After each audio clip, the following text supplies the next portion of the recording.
Yeah, my name is Mark Johnson, and I coached at the University of Oklahoma for 20 years. I started playing when I was 3 or 4 years old, and it just, from day one, it's just something, I just loved it. And it's just addictive. You know, when you're a little kid and then you're starting to play tournaments and you're traveling and you're meeting friends, and you know, like Paul Lockwood always tells me, it's a sport that everybody plays for life. But overall, it's just getting on the court with the kids. You know, it's just you get out on the court and you toss balls to kids, and many of the balls we toss will be the first ball this kid ever hits. And you see them smile and they're happy and they're enjoying it. And you do it that day and you leave and we're driving home and you talk about it, and that's what you're thinking about. The most I love about tennis is my tennis team.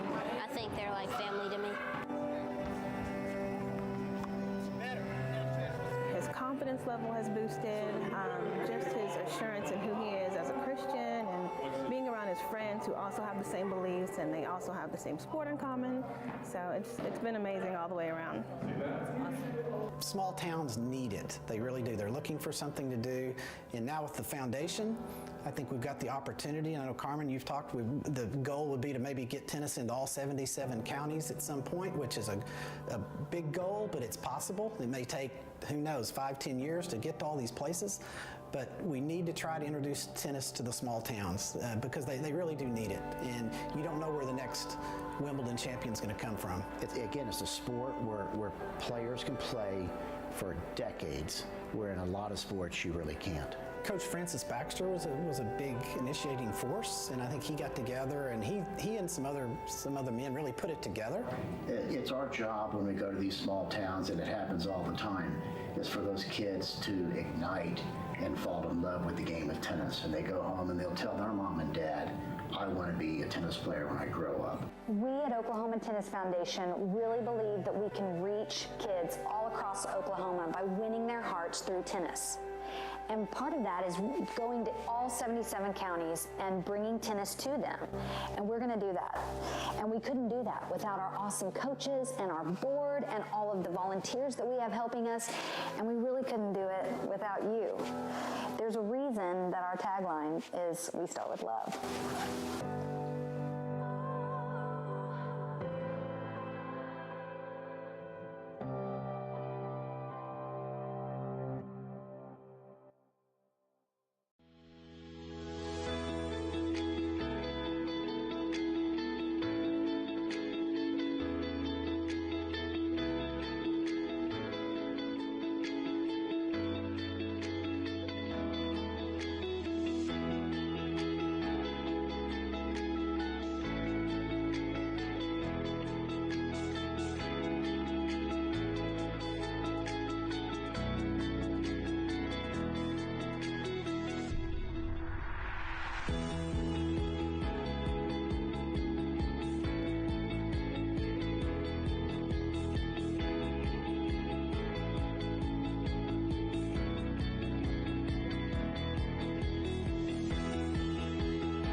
My name is Mark Johnson, and I coached at the University of Oklahoma for 20 years. I started playing when I was 3 or 4 years old, and it just, from day one, it's just something, I just loved it. And it's just addictive. You know, when you're a little kid and then you're starting to play tournaments and you're traveling and you're meeting friends, and you know, like Paul Lockwood always tells me, it's a sport that everybody plays for life. But overall, it's just getting on the court with the kids. You know, it's just you get out on the court and you toss balls to kids, and many of the balls we toss will be the first ball this kid ever hits. And you see them smile and they're happy and they're enjoying it. And just you do it that day and you leave and we're driving home and you talk about it, and that's what you're thinking about. The most I love about tennis is my tennis team. I think they're like family to me. His confidence level has boosted, just his assurance in who he is as a Christian, and being around his friends who also have the same beliefs and they also have the same sport in common. So it's been amazing all the way around. Small towns need it. They really do. They're looking for something to do. And now with the foundation, I think we've got the opportunity. And I know, Carmen, you've talked, the goal would be to maybe get tennis into all 77 counties at some point, which is a big goal, but it's possible. It may take, who knows, 5-10 years to get to all these places. But we need to try to introduce tennis to the small towns because they really do need it. And you don't know where the next Wimbledon champion's going to come from. Again, it's a sport where players can play for decades, where in a lot of sports you really can't. Coach Francis Baxter was a big initiating force, and I think he got together and he and some other men really put it together. It's our job when we go to these small towns, and it happens all the time, is for those kids to ignite and fall in love with the game of tennis. And they go home and they'll tell their mom and dad, I want to be a tennis player when I grow up. We at Oklahoma Tennis Foundation really believe that we can reach kids all across Oklahoma by winning their hearts through tennis. And part of that is going to all 77 counties and bringing tennis to them. And we're going to do that. And we couldn't do that without our awesome coaches and our board and all of the volunteers that we have helping us.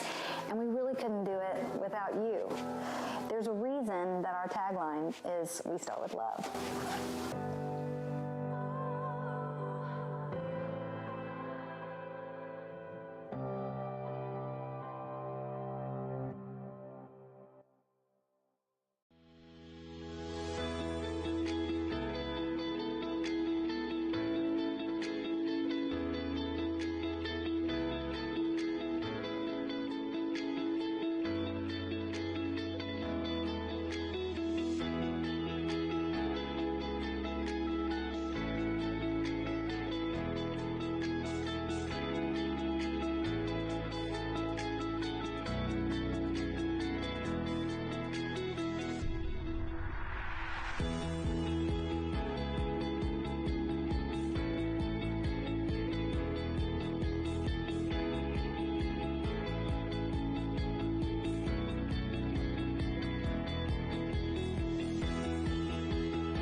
My name's Mark Johnson, and I coached at the University of Oklahoma for 20 years.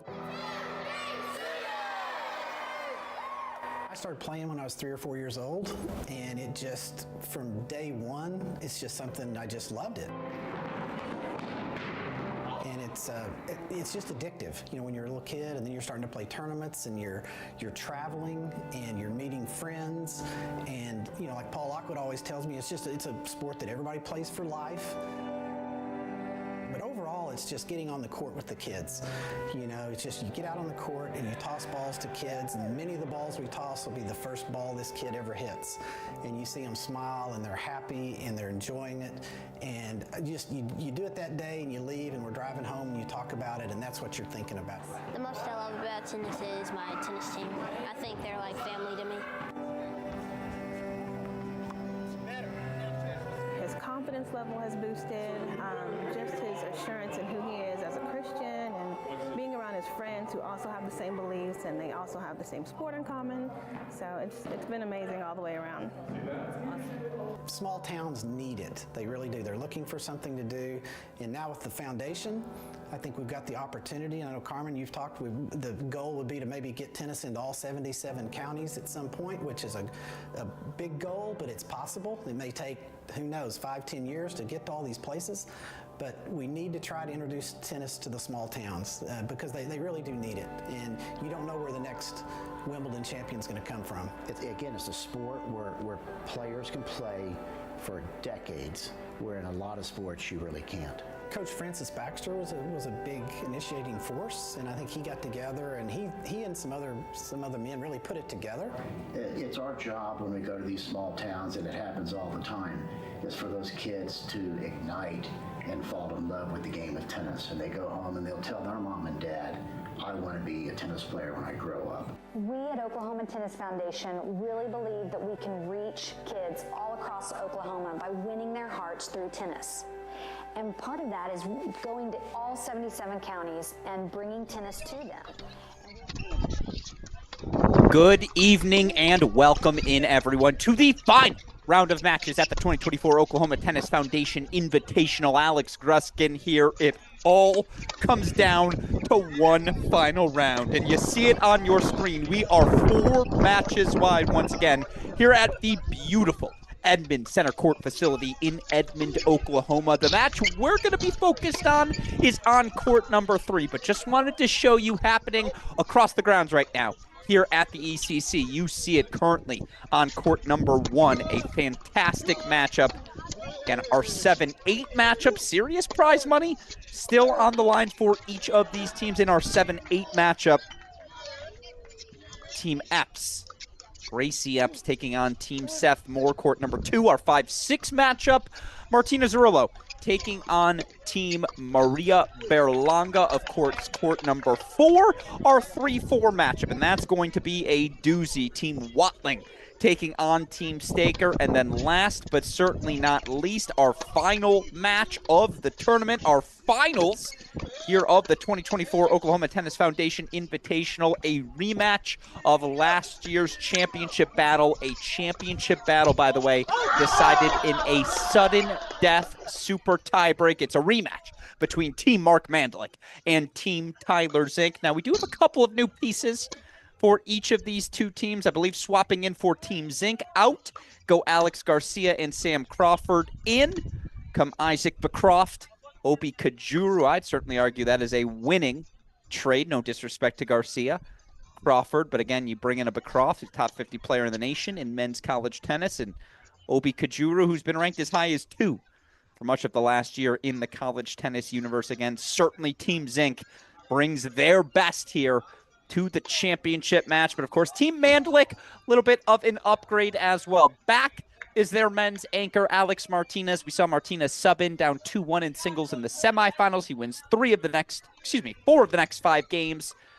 Able to flip the script there. He's played in all 6 possible sets so far. But of course, Martinez joined by team captain and recent Oklahoma Sooner graduate Mark Mandlik joining the team on the women's side. Oh, just the highest ranked player in the event, a top 200 player in the world. That's Elizabeth Mandlik. He, of course, joined by rising Oklahoma junior. I'd argue her 2023-24 season was a breakout season, as good as any we saw in the college tennis universe. It's junior Julia Garcia Ruiz. So again, those are the battles. Team Zink are the rosters for Team Zink. Team Mandlik, your reminder, we play 5 sets in each of these matchups. Men's doubles, women's singles, men's singles, mixed doubles, total game score, how we determine our champion. Tyler Zink to serve first, folks. Let's play some tennis.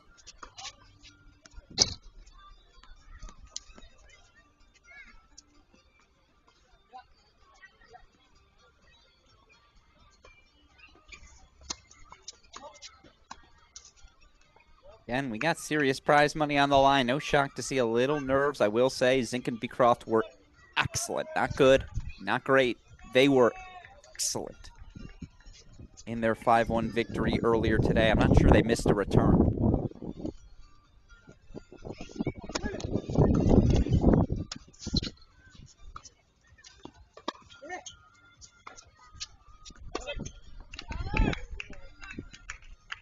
Of course, on the other side of the net, they won their first matchup yesterday, but bit of a struggle out of the gates for Mandlik Martinez earlier today. They dropped the decision 5-3 to Ashley Watling. Mike Knott. Tough to beat this Sooner duo twice consecutively, though. Even in this shortened format, remember, all of these sets, no ad scoring first to 5. Tiebreaker at 4 apiece. Ugh.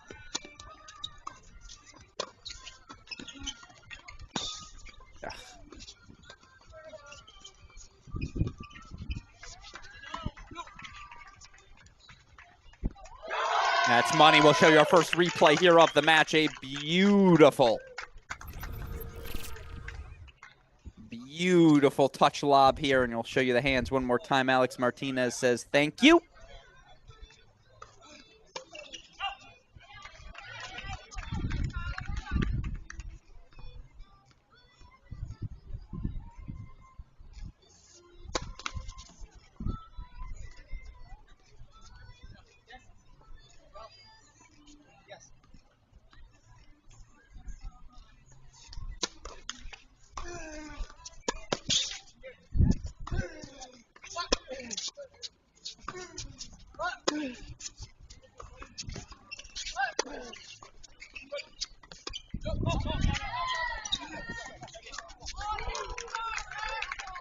Apologies, you hear that? No, that's coming from other courts nearby.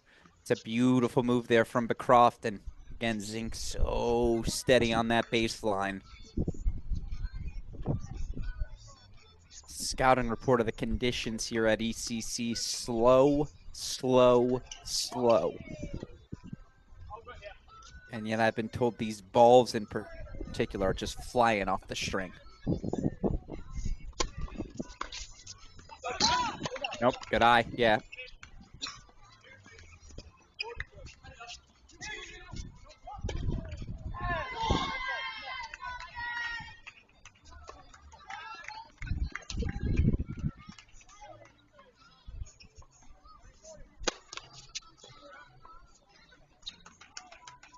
To Tyler Zink, hold 4-1 love. So again, total game score being key here. Men's doubles very often not a factor. And by that, I mean you see a lot of 5-4 scorelines, not a ton of separation. You're lucky if you find a break in this, again, condensed, shortened format. So every point, every game, so quintessential. Remember, last year was a sudden death tiebreak to separate these two teams.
A quick response from Mandlik and Martinez, 4-1 all again.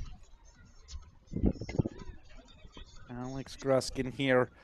A rematch between these two teams. New faces, but it got spicy. Of course it did. It's OU versus Oklahoma State. Who doesn't love a good interstate college rivalry?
More break point chances. Mandlik and Martinez have come out swinging. More, I should say, their first three, but more work in an Oklahoma State service game.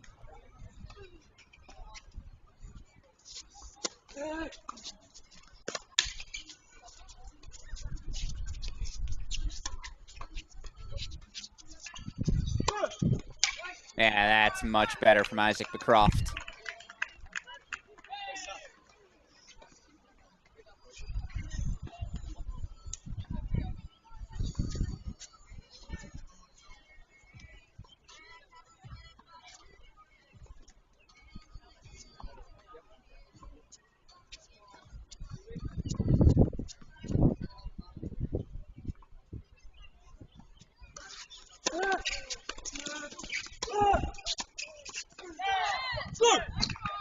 Two break points fought off. Another critical deciding point coming early. And if this is the pace we are going to set, buckle in. Hit that Uber Eats app, open it up. It's Saturday night, feels like a pizza night. Maybe you throw in some breadsticks in honor of our match in front of us. 1-1 deuce.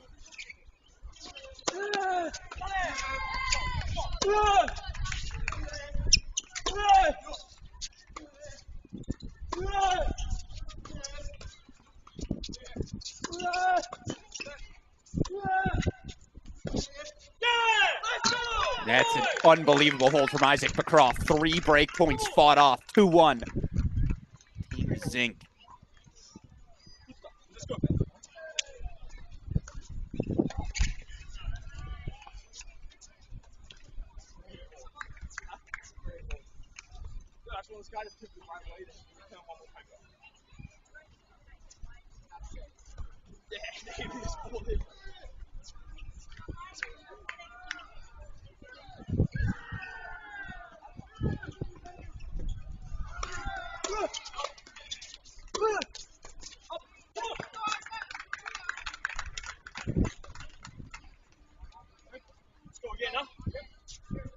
Maybe, just maybe, just maybe. This is where Zink Becroft, you played off 3 break points. This is the service game you have to attack, the service game of Mark Mandlik. Mandlik moving on from his playing days, took a job into what I like to call the real world after leaving Oklahoma in May. That looked good. Fluid movement forward, great connection on the backhand volley.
Oh, that's a little poke from Zink. Almost sneaks it by Martinez at the net, but I think it leaked long on him. Indeed, it did.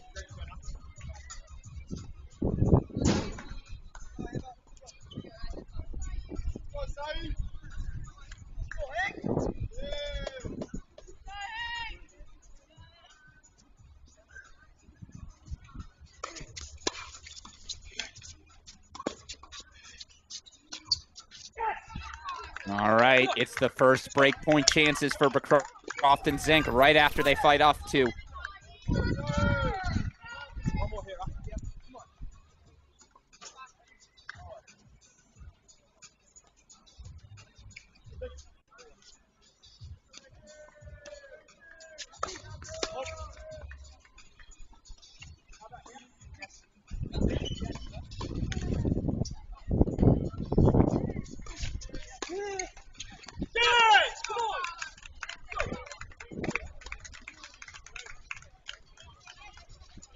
Zink, Bancroft, break for 3-1. So the first move has been made. Again, 5 sets, all of them to 5, no ad scoring. You see they're getting loose as it'll be women's singles on court number 1. Credit to Nathan Hahn, Jordan Hassan. They grind out, I believe, their first victory of the event in men's doubles. Again, Hahn, Hassan, and Team Gracie Epps, the team all Oklahoma. You've got both Cowgirls and Sooners on it, taking on Team Seth Moore. Again, that's that 7-8 spot. Still serious prize money on the line. We'll keep an eye on our outer matches. Obviously, we want to focus here on center court, where Tyler Zink up a break, serving 3-1.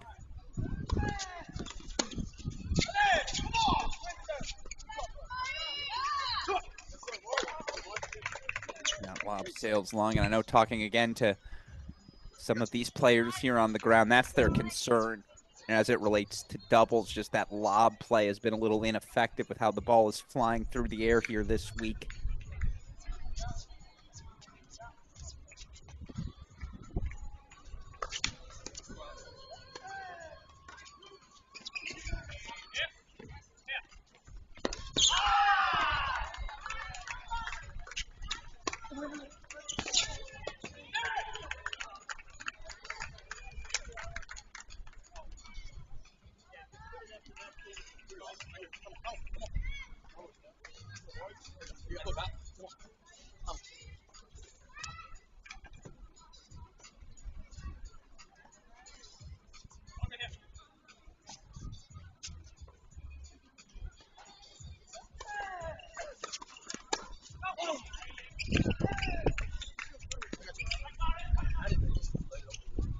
Yeah, you see a frustrated Mandlik again. Got a clean swing on that racket. Wants that return back, certainly.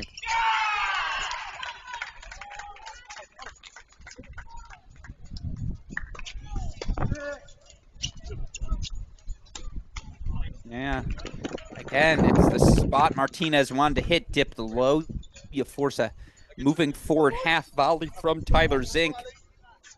Mandlik got a clean look on that forehand. Unfortunately, into the net for him it goes. So game point chances.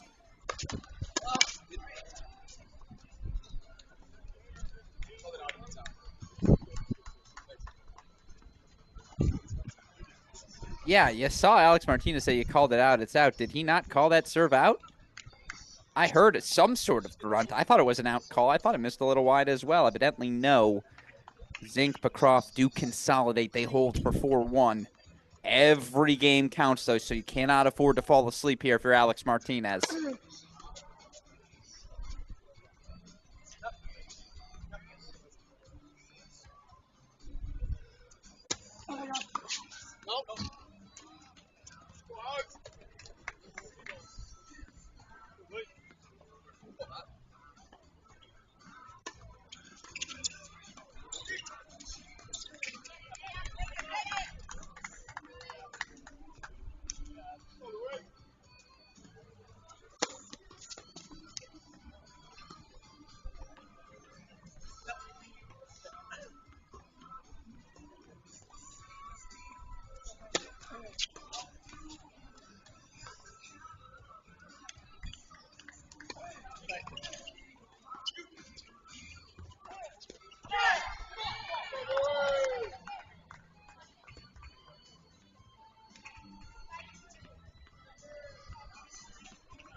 Back points, match points coming up for Zink Bancroft.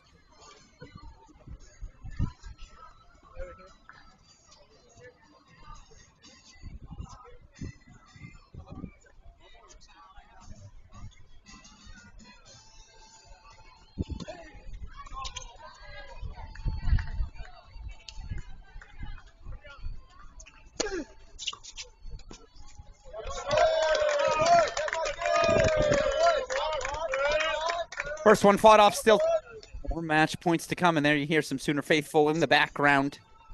Fun attendance here tonight, as again, so many in the Audubon community, ties to Oklahoma, Oklahoma State, Tulsa, whatever it may be.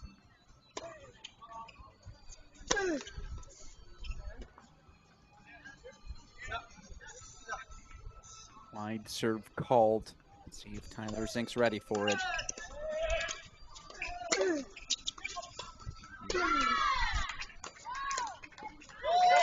Yeah, it's too easy.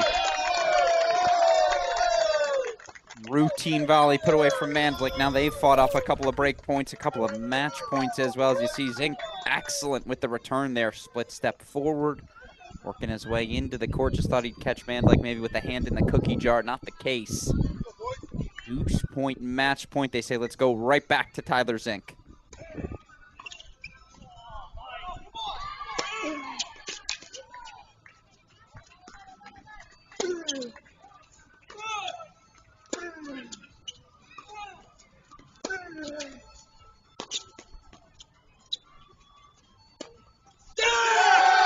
That's hand in the cookie jar. You reach, Martinez teach. Catches Bancroft again, trying to make that sneak.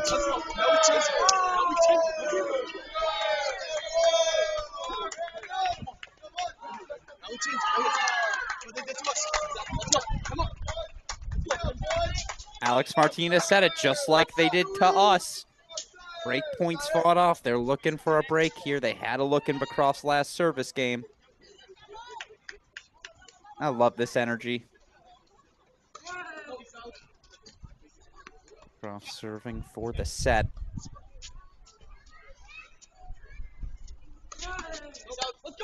Oh, first point, Sooners.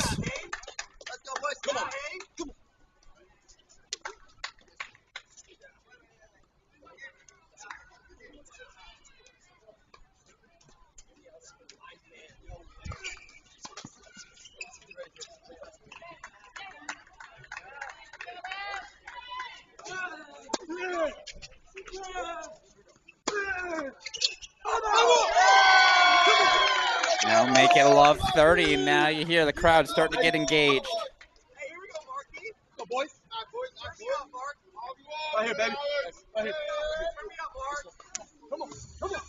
Right here, Marshall.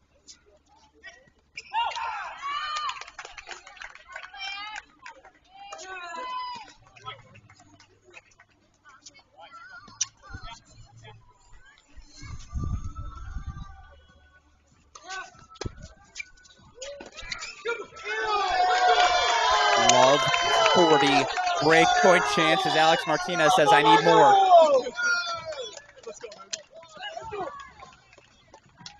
I love it. Let's have fun.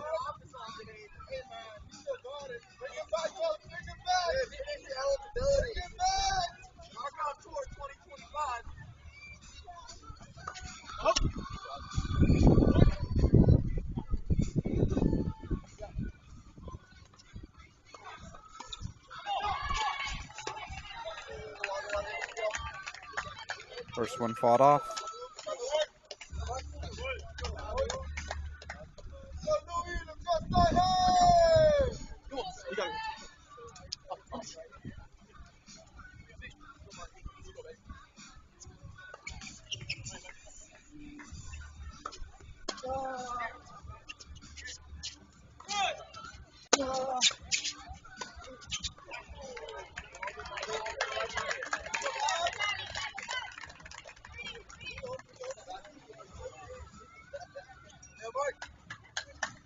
Question is again,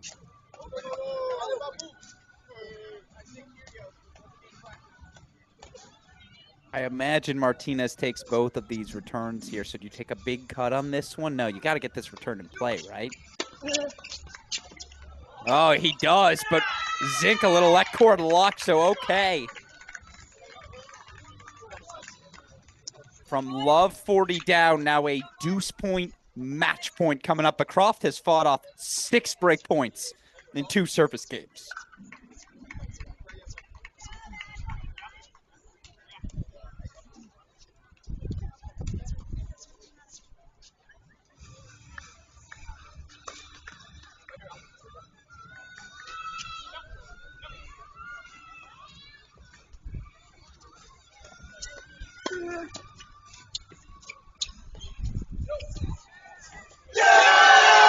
That's excellent. Oklahoma breaks back. Come on, right here. We've got ourselves a match.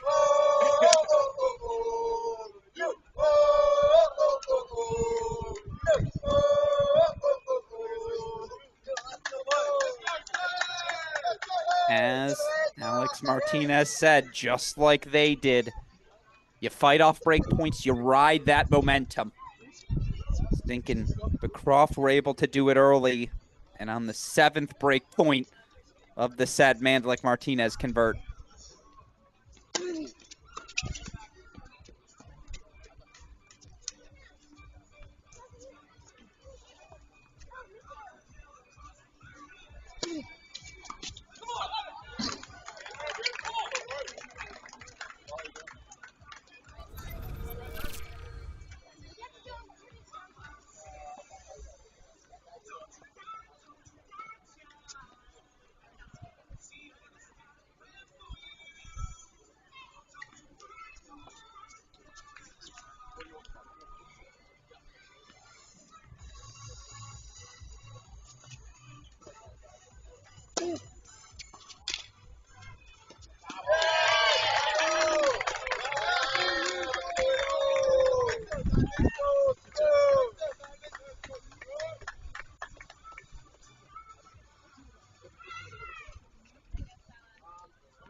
Hey, as a quick announcement to our fans, we do have beers on behalf of the foundation over at our tent, and some seltzers. Come over and make a donation. Appreciate it. Thanks.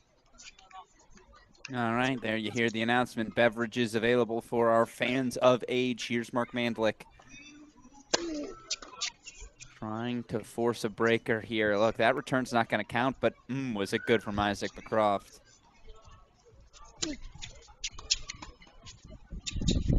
Yep.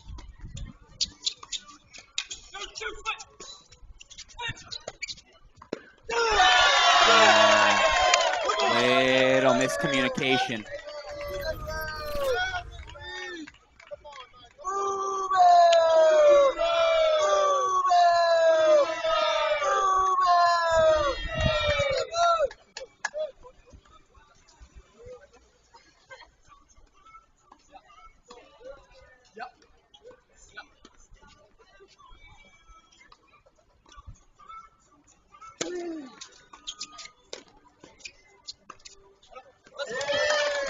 Sails on him. The game point chances to force the breaker in a format when every game counts. Even if they lose this breaker, they have mitigated the damage. Impressive stuff.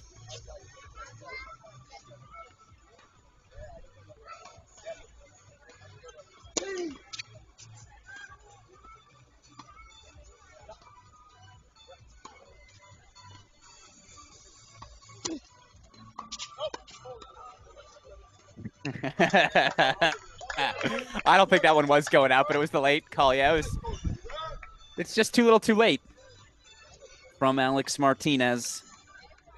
So again, cannot get loose, cannot get complacent. And Becroft will sneak it back. They'll put that return in play. 1-point chance here for Mandlik and Martinez.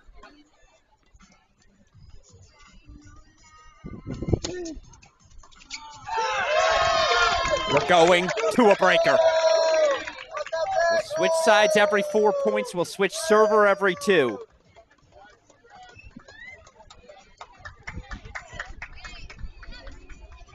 Again, format will go 2 serves for Zink, 2 for Martinez, 2 for Beckroft, and then the final 3 will be on the racket of Mark Mandlik. Meanwhile, you see women's singles action underway in some of our outer courts. It was a delayed start.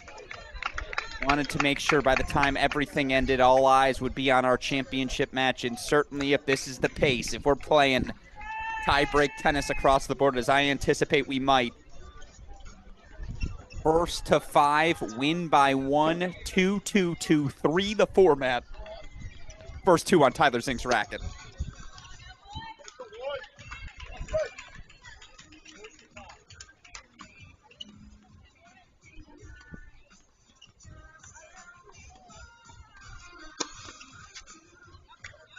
Oh, that's an answer.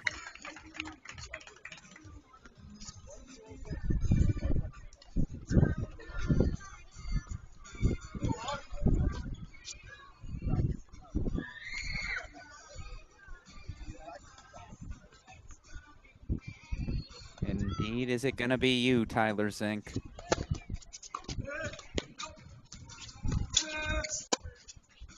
Are you kidding? Give me the replay immediatamente. Yeah, you see the smile on Zink's face. That was a, okay, whoopsies.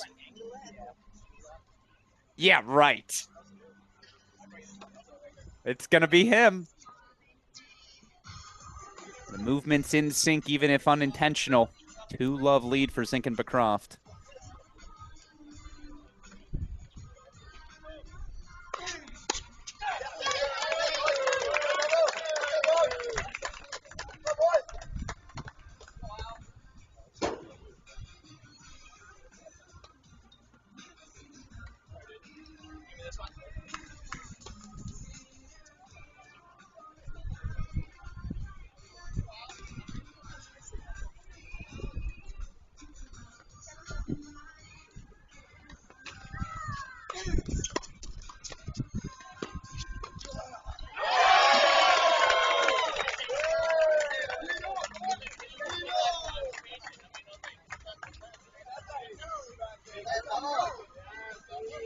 All on the first turn, everyone doing their job on serve again.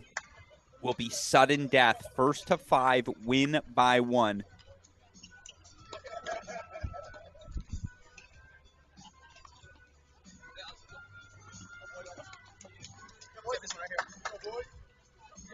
It's your time, baby. You know it's your time.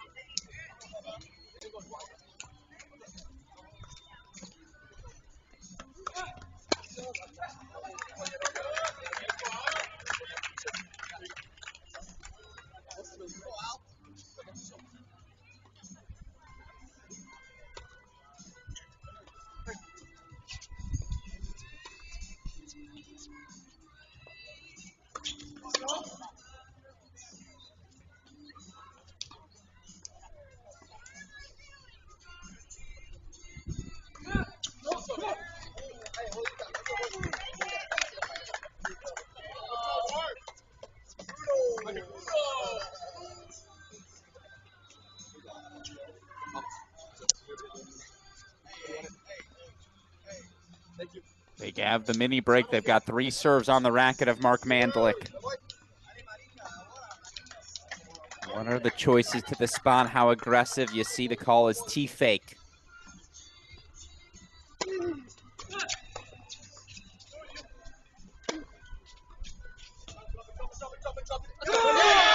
That's a good leave in from 4. 1 down. All of a sudden, Mandlik, Martinez have match points.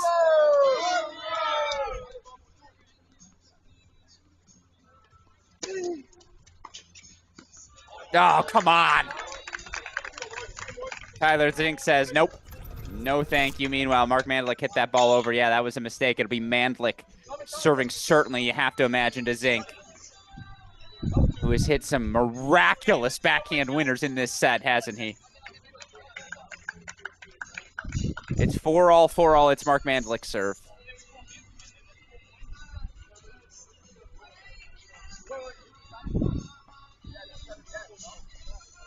Yeah, don't worry. It's in the pamphlet they got. A little confusion here, of course, because it is the final moment.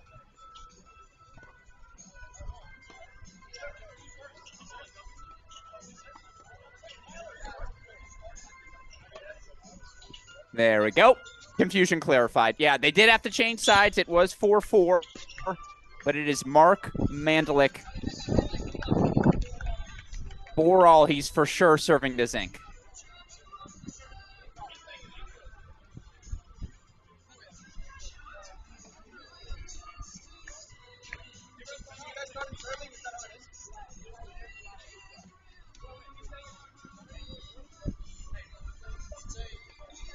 They'll talk it out, but we'll get there eventually, I promise. It's 100%.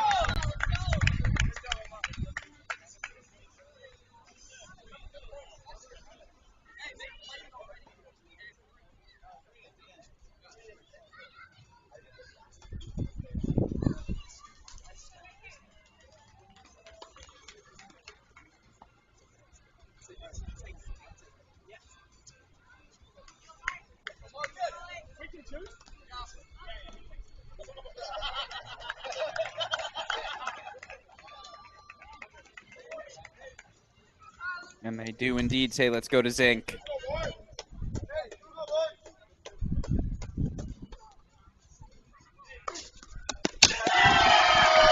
And Mark Mandlik finishes it. Again, that was the right decision. That's how this format works. Sudden death, 4-all, money ball. And Mandlik says, I'm going to go ace-T. Not much you can do there. It is a 5-4 turnaround for Mandlik and Martinez. And the defending champs from 4-1 down. It was just a single break, but from 4-1 down, they go hold, break, hold. They take a 1-game lead, 4 sets to go. Again, total game scores are determinant factor. In the meantime, let's show you some fun action happening here on court number 2. Christina Novak, recently graduated Oklahoma State Cowgirl, taking on team captain Maria Berlanga of Tulsa. Going to have the opportunity to speak with our winners there from match number 1. I know Bruce, our dear friend, grabbing either Mandlik or Martinez now. Obviously, we'll get back over there for the start of women's singles. Well, I know for certain it'll be, looks like Obi Kajuru.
And joining us fresh off a 5-4 victory in men's doubles, it's team captain Mark Mandlik of the defending champion team Mark Mandalix. Mark, first of all, congratulations. Talk me through. You're down 4-1. What's going through your head in that moment? How are you and Alex able to shift things and ultimately come out with the victory? Yeah, I mean, we felt like we should have been up 4-1 with all the chances that we had, so we weren't that down. We knew we could come back. It just was going to take a couple, maybe like 1 or 2 returns.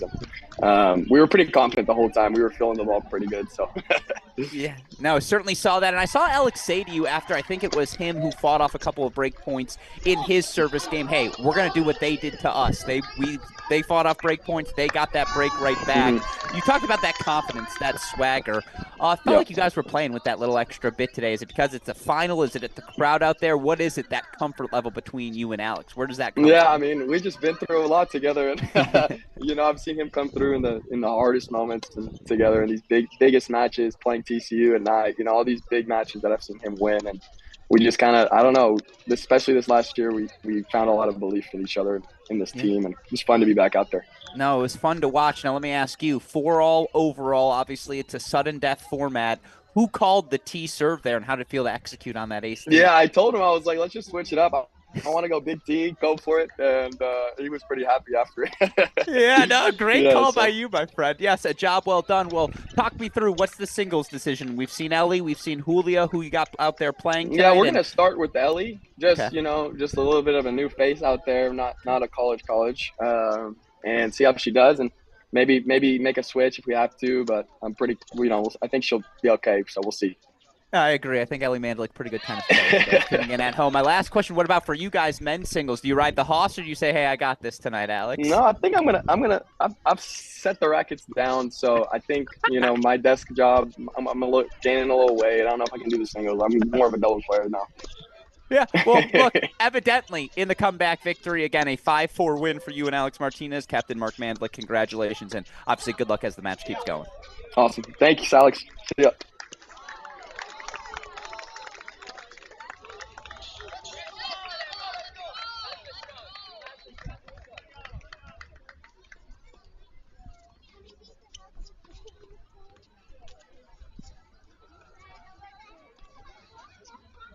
Captain Mark Mandlik, yeah, he's got to be pumped. How could you not be after that sort of turnaround victory? And now, again, you get to ride your anchors, top 200 in the world, your sister, Ellie Mandlik.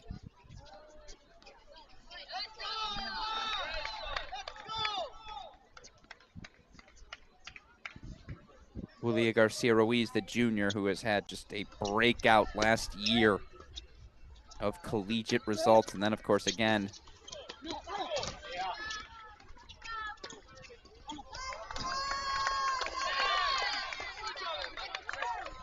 obviously, Alex Martinez, we've seen his success. What did he go? 3-0 in sets, or 2-1 earlier today. I think he's dropped just 1 set overall on the weekend. I think he's dropped just 1 set, period, in 2 years of competition here at the Oklahoma Tennis Foundation Invitational. And again, as soon as they are done with warm-ups, currently being monitored by our super producer, Daniel Westoff, we will, of course, get back over for the start of singles and our championship match.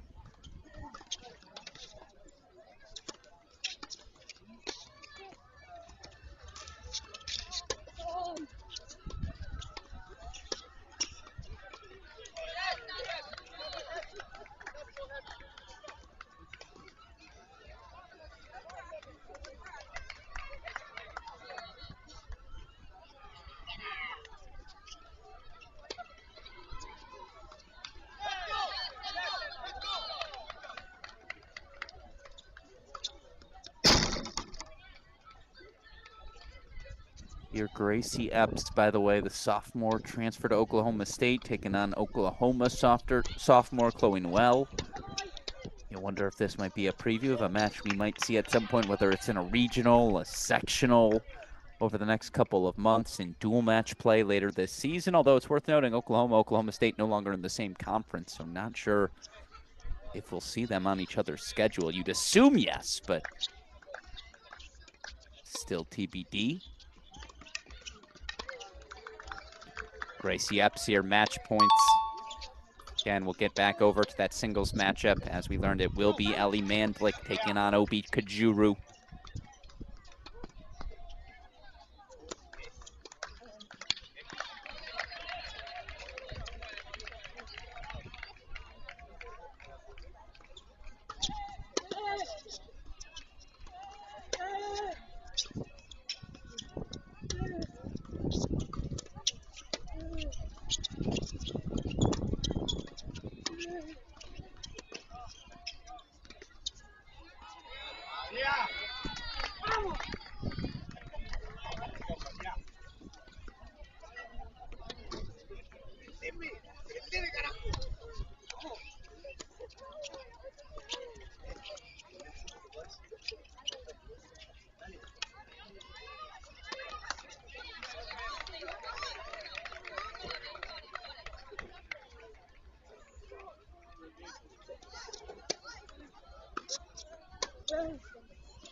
2-match points fought off. As you see, by the way, it looks like it's Staker versus Manyoma on court 4.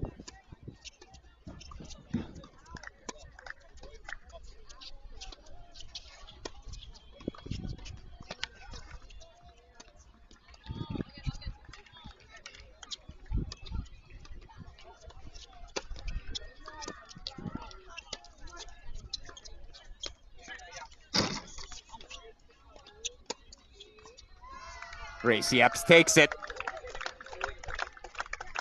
5-3 win. And again, what is our 7-8, that's the final numbers. There we go. Our 7-8 match. In the meantime, you see Manyama Staker, excuse me.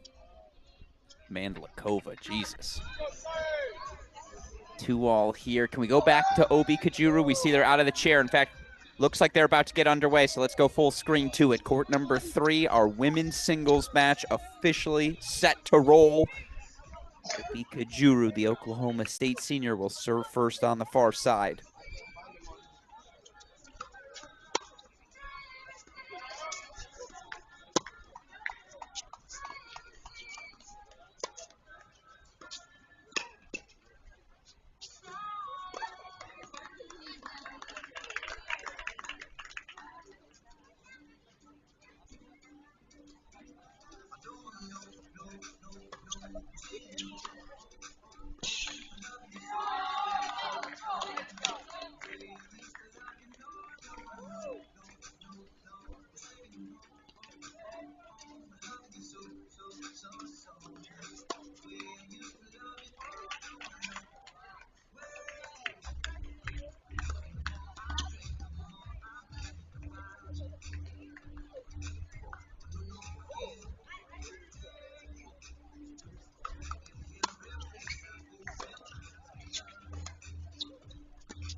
All right, she's on the board. Remember, Mandlik knocked out earlier this week. 5-2 loss actually yesterday in the one singles set she did play. Kajuru, 5-4 winner on day number 1. It was Komar who played the singles earlier today.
All right, that's much more on rhythm for Mandlik.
All right, first break point fought off again. A slow start here for Ellie Mandlik. Of course, Mandlik, yes. There's a reason that last name's the same as Mark's. That is his sister. 200 player in the world. Able to fight off some break points again, taking on the All-American Obi Kajuru. Mandlik, career high of number 97, 7 pro titles on the ITF women's circuit. And able to grind her way out of an early deficit. You see a fired up Alex Martinez ready to offer some love. Brother Mark a little more chill as he sees the smile on her face. Mandlik fights off break points, holds 4-1 all again on the other side. Kajuru, the All-American, was number 2 for just about all of last season at the collegiate ranks.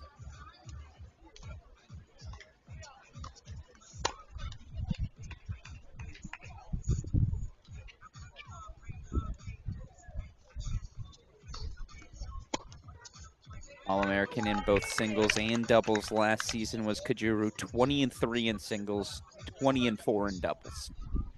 First player in Oklahoma State history to earn ITA All-American honors in both singles and doubles in a single season. Mandlik starting to connect a little bit more now on the return.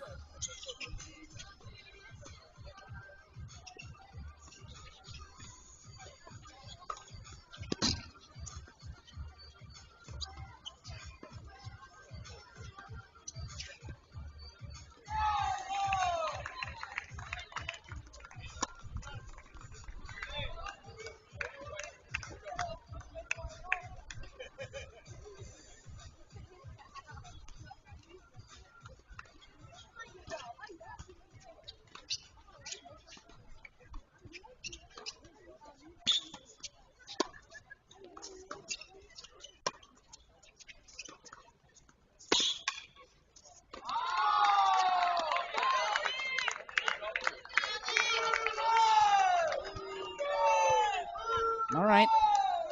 Not a ton of rhythm here early. 30 all look as both these players, Kajuru, Mandlik, try to find some rhythm here early.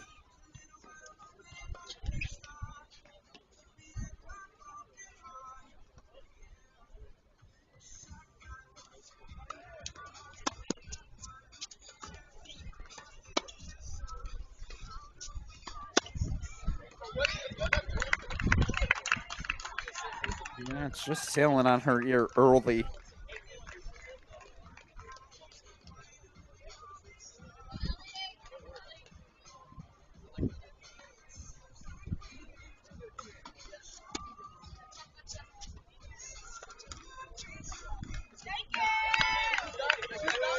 Deciding point coming up, Mandlik says, well, let's think. Haven't won on the do side. I haven't lost on the ad. Yeah, let's try the ad side.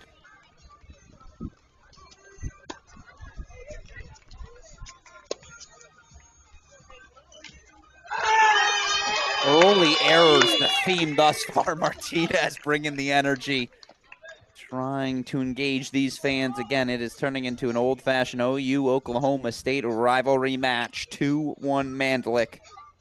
2 straight games as we kick off our women's singles set.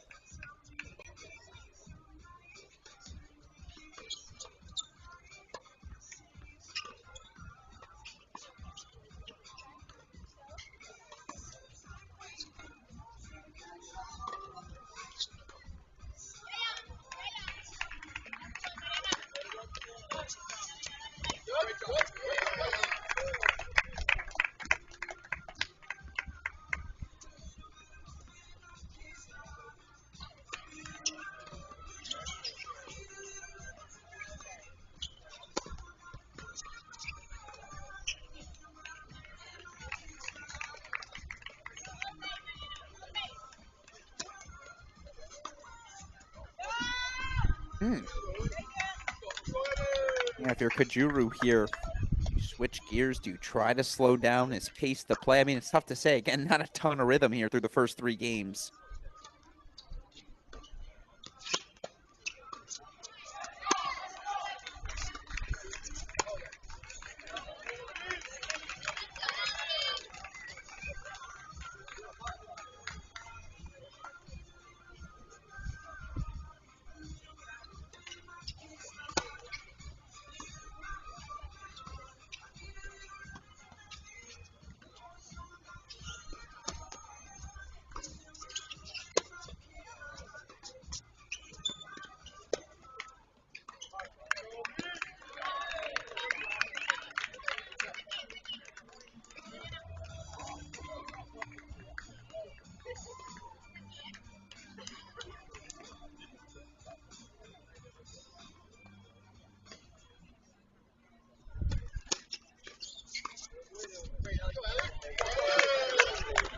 Game point chances coming up for Ellie Mandlik.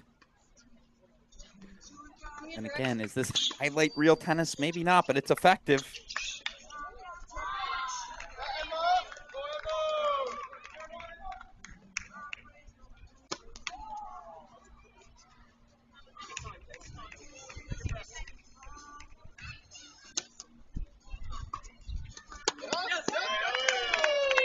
Mandlik holds 4-3-1, so that change ends Team Mandlik a 3-game lead now here early in our finals. We have a dancing Alex Martinez on the sideline trying to keep his women's singles player and top 200 Ellie Mandlik loose.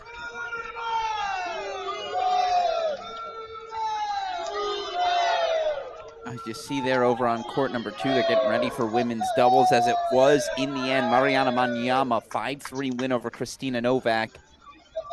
Also had a 5-3 win on court number 1. We saw that one obviously finish. Gracie Epps able to earn the victory there. Now out on court are Epps and Lopez. They trail 1-love, taking on the team of Noel Sherbanina. I haven't showed you any of our 3-4 match. If we were to do that again, you'd see Team Emma Staker taking on Team Ashley Watling. We'll get a scoreboard update there for you in a moment. In the meantime,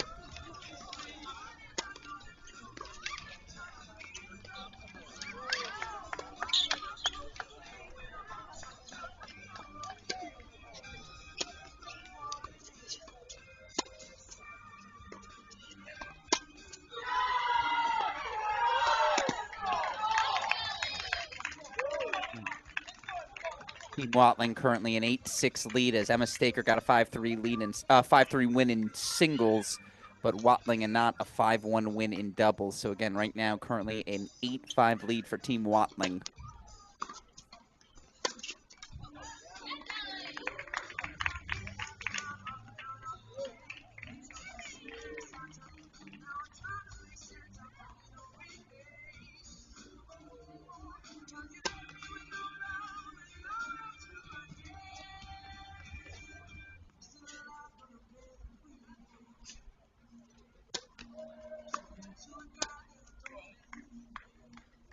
Uh-oh.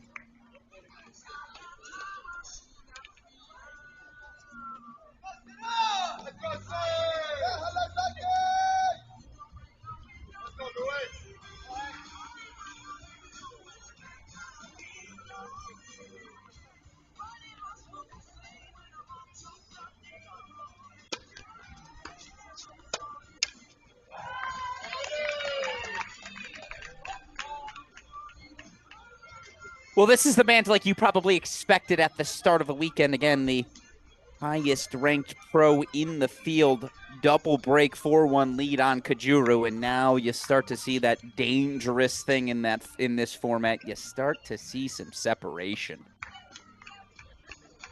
5 games is a big deficit to have to overcome in a 5-game set.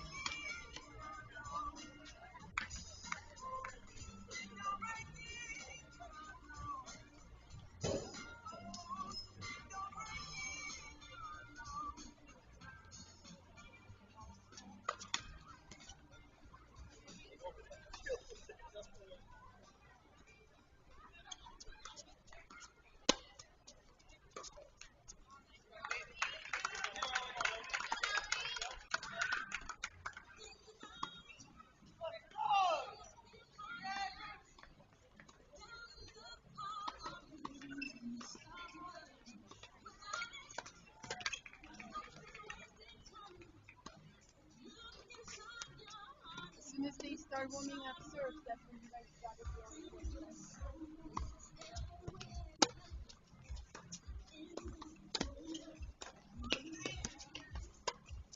All right, that's a little better from Kajuru. Something maybe to get some rhythm going. Again, certainly we just saw a 4-1 deficit overcome in men's doubles. And if I'm Ellie Mandlik here, I want to finish this match right here, right now. Again, every game consequential down the home stretch. Certainly we learned that in our semifinals. Yeah, no, that missed wide.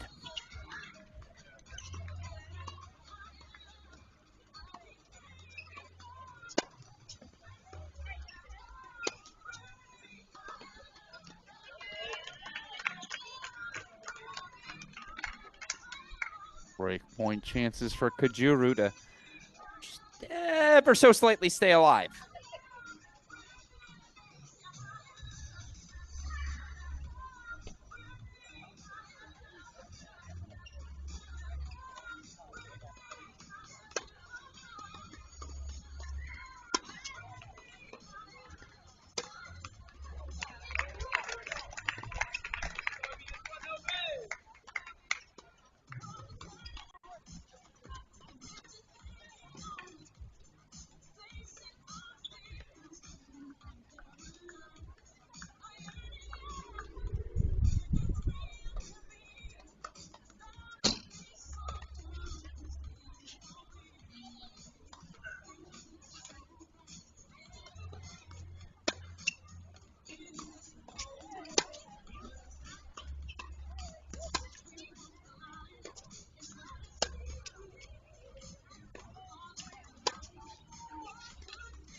Safe to say that's our longest rally of the match. Let's play that replay for you one more time as you see that depth, that pace into the Kajuru forehand from Mandlik. Again, it wasn't even an outer third ball, just deep center, kind of got into the body, that extreme grip, that big backswing, not quick enough for Kajuru. So here we go, match point.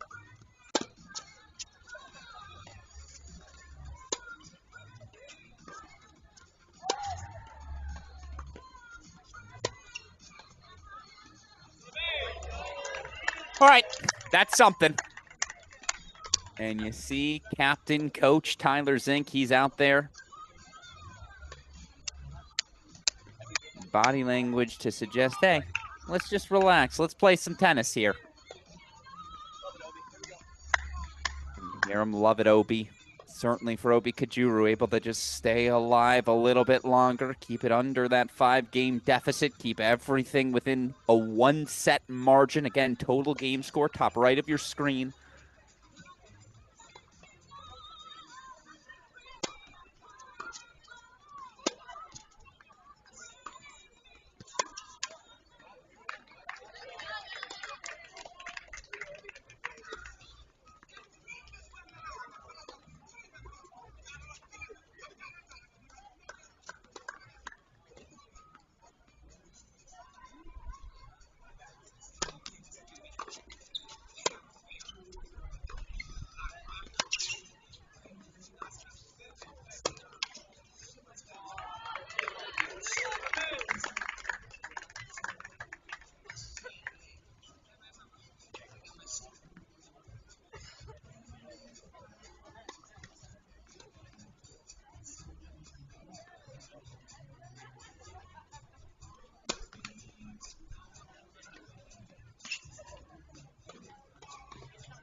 Right back to match points we go. And again, the pace of Mandlik right now just proving too much for Obi Kajuru.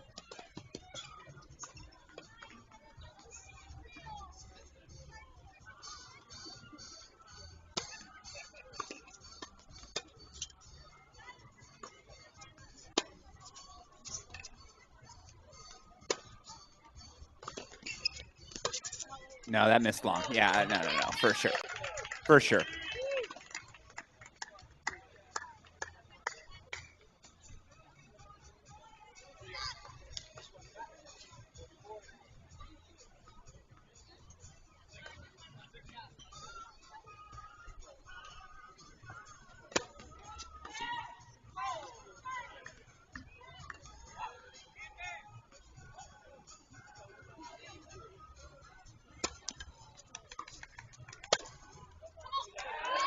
Ellie Mandlik takes a 5-2 victory. It is a 10-6 Team Mandlik lead.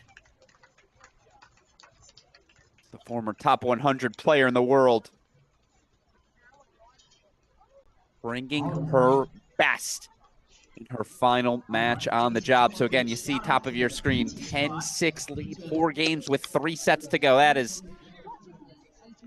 is a very manageable deficit. Take you to some of our outer courts now. You see women's doubles underway again. Sherbanina, Epps, 2-1 lead as they take on the duo. Excuse me, Epps and Lopez taking on the duo of Sherbanina and Noel. You see top left of your screen there. Pairing of Maniyama Naranjo taking on the pairing of Staker and Catanzarite. In fact, let's put that 3-4 match in our big screen. That's court number 4.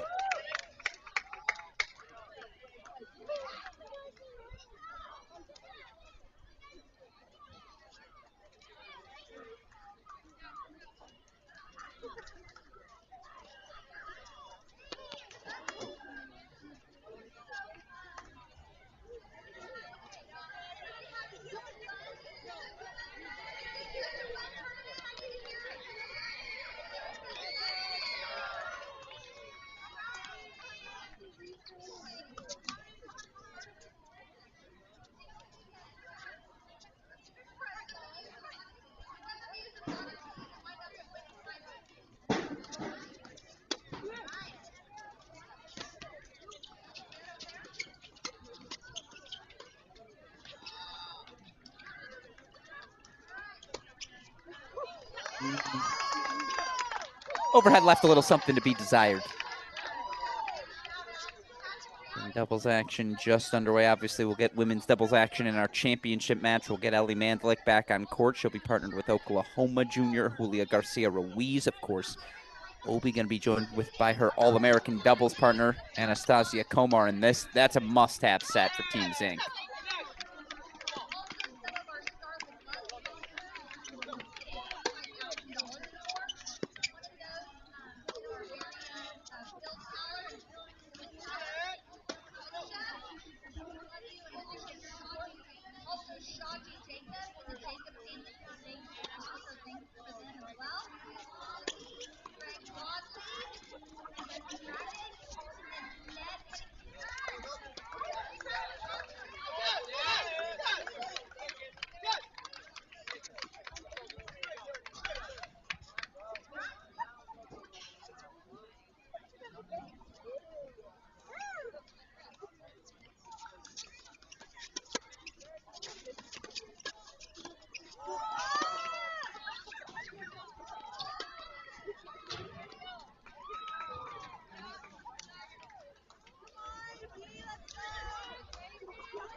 The Staker hold 4-1 love again. 8-6 lead, it looks like right now for Team Watling. We got serious prize money, though, still on the line. So you see that energy, that intensity.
It is a hold from Manyama for 1-all again. We'll get you back, obviously, to our women's doubles as soon as we can.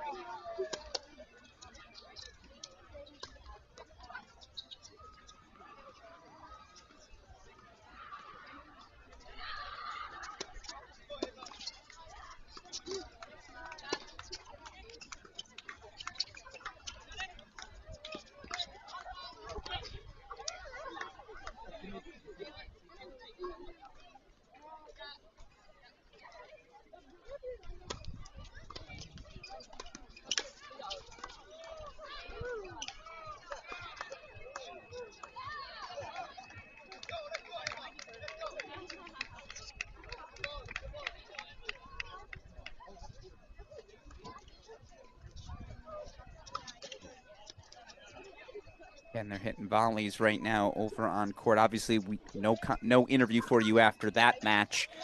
Ellie Mandlik immediately back out on court to participate in doubles. We'll try to talk to her as soon as her doubles match concludes.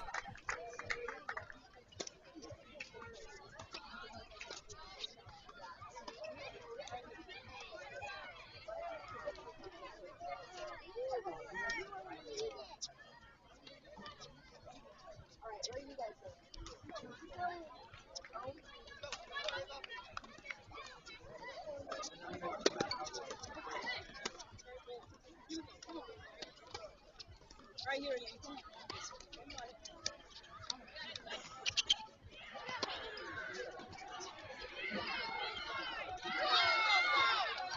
Look at that little scoop from Catanzarite. All right, I see you.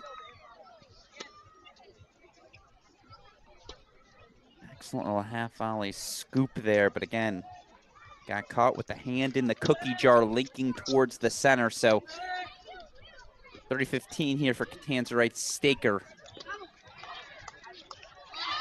Excuse me, 30-15 there, now 40-15.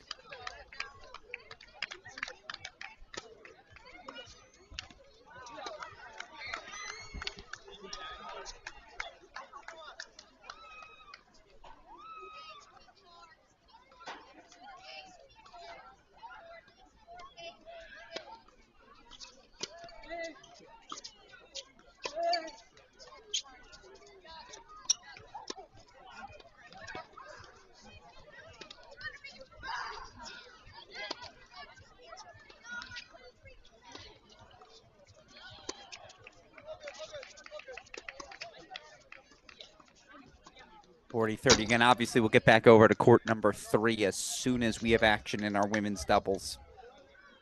Meanwhile, Noelle Sherbanina serving for the set 4-2 on court number 1. You see the 3-2 lead for Christina Novak, Marty Zarolo as well.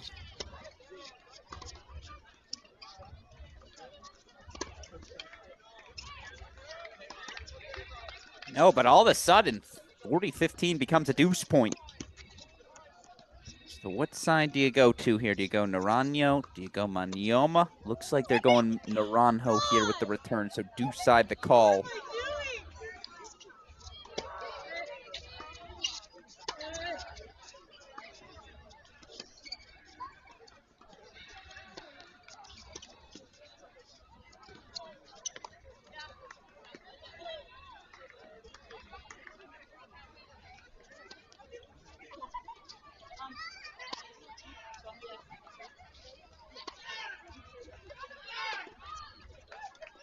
And it is a break in the end for Naranjo Manyoma.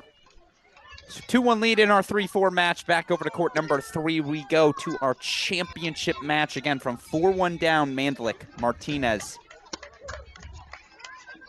Let's flip it to a 5-4, excuse me, men's double set to Team Mandlik. And then as we saw, 5-2 win for the now serving Ellie Mandlik. She'll serve to start off the doubles. Julio Garcia Ruiz, the Oklahoma junior at the net. Komar, the Oklahoma State redshirt junior. Playing deuce side, Kajuru, senior on the ad. Komar sends that a little long. Again, dare I say, this is a must-have set. Doesn't have to be a 5-1, 5-2. They don't need to get every game back here, but if they could have the deficit. 2 games with 2 sets to play, that feels like something you could overcome. Meanwhile, if you're Oklahoma, just win your sets. Doesn't have to be pretty, just has to be one. And a little wet court luck always helps. Game point chances.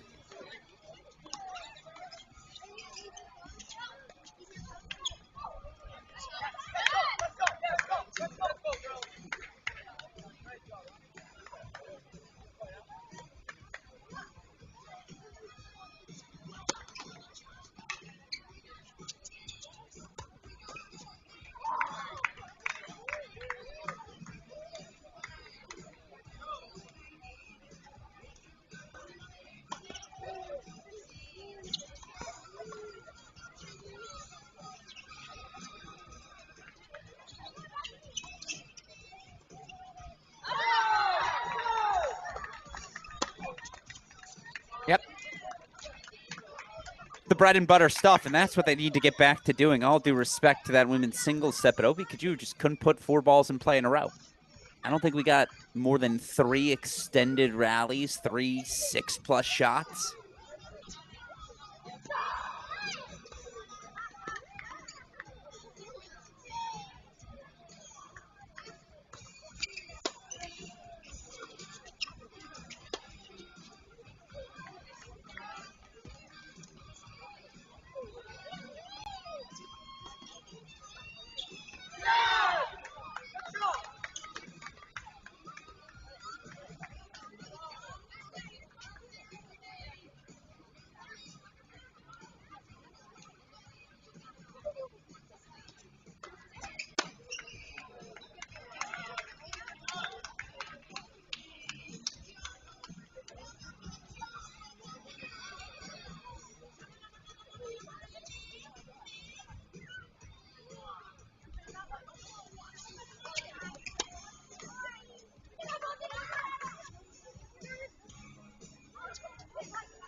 Pivotal service game here, obviously, for Komar Kajuru, as they were able to get the hold for 1-all, but can they build themselves a lead? Just something for this Team Zink to rally around, right? It feels like all the energy, the momentum with OU's Team Mandalik. That's something, and that got a tip. That got a piece, right? I think that got a piece of the Mandalik racket. Yeah, 100% did. Now it's a bit of a look.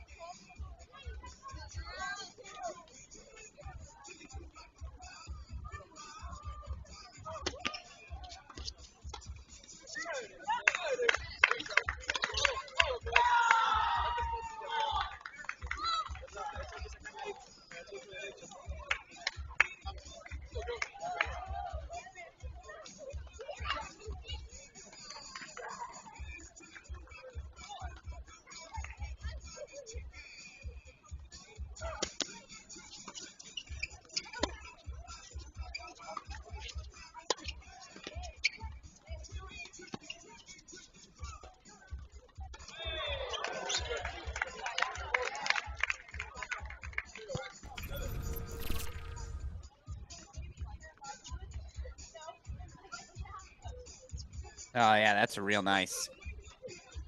So Kajuru finds the open space. It's breakpoint chances here.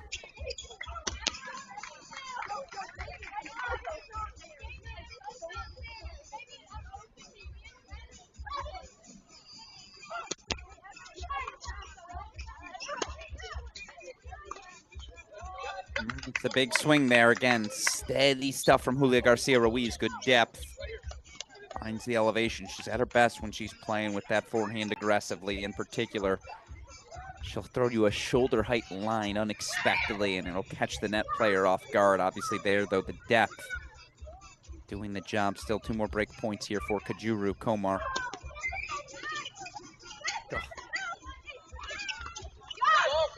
No, the consistency's just not there tonight for the Cowgirls. And so all of a sudden, 2 break points becomes a deuce point.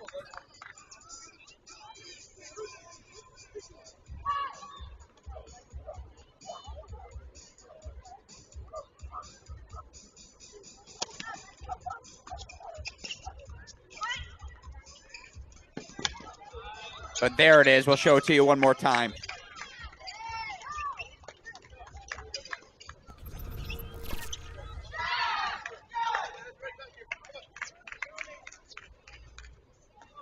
There you see again the hands.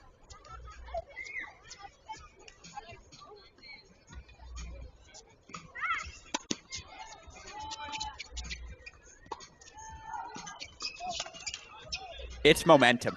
For the first time tonight, Cowgirls get a taste of it. 15 love now, service game of Kajuru. Again, first to 5. Breaker at 4 all in these mini compact World Team Tennis format sets.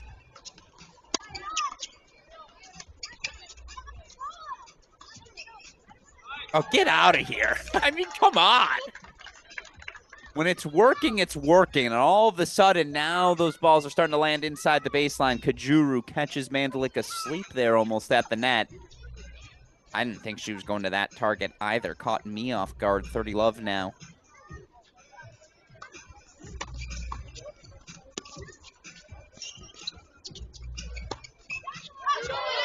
Yeah, look, if you're not getting past line, you're not playing doubles right.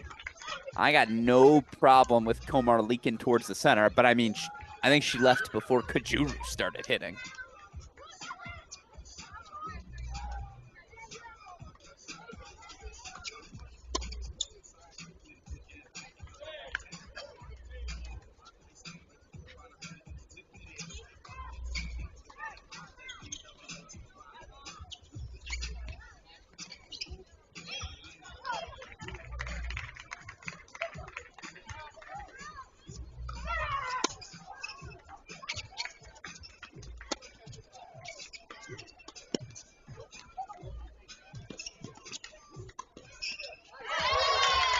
That's a great close from Mandalik to tidy things up. Again, Garcia Ruiz probably has to do more with that ball, right? Spike it down. It's difficult to say.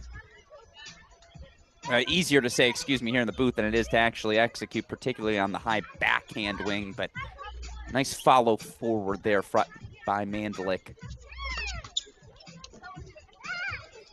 30 here's a beautiful night under the lights in Edmond continues.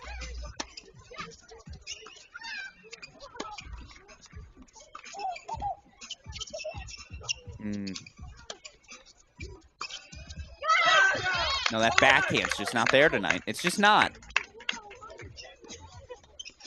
It's a perfect play from Garcia Ruiz. High and heavy. That's the ball that's drawing the error right now.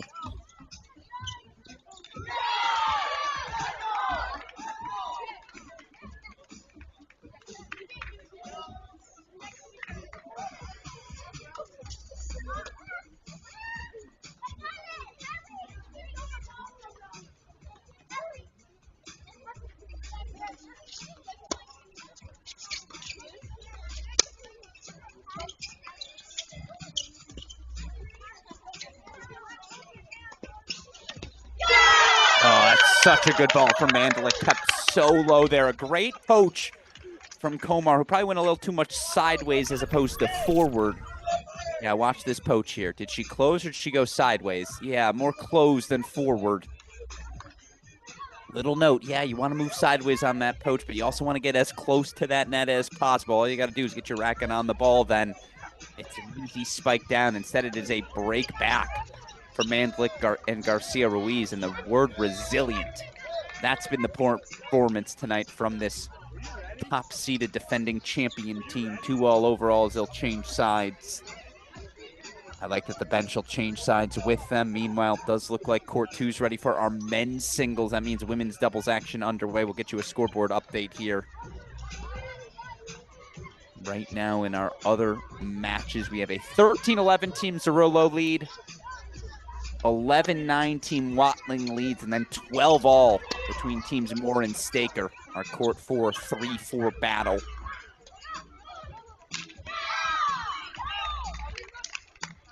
This will be Ellie Mandlik serving on the far side. Yeah, there you see 4-3.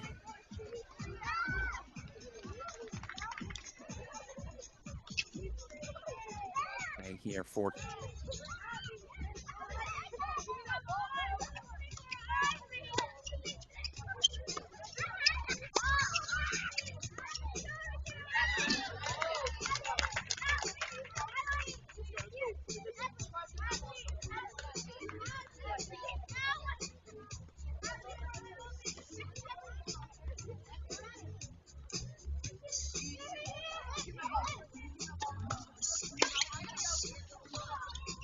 Yeah, it's a touch. Oh, no. Gotcha. Service called out.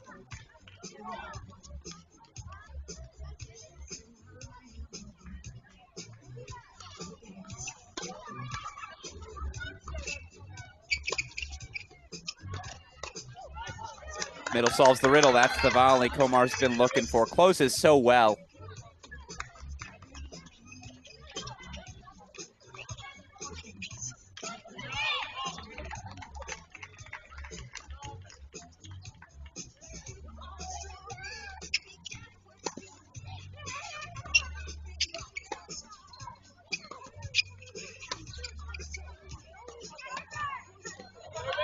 No, there he goes. Split the middle twice. 15-30.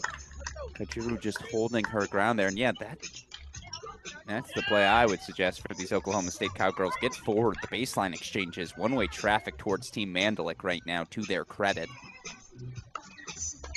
Oh. And then she throws in one of those serves, and you're like, oh, yeah, that's why she was top 100 in the world. Excellent spot hit by Ellie Mandlik. A pivotal feeling 30-all point coming up.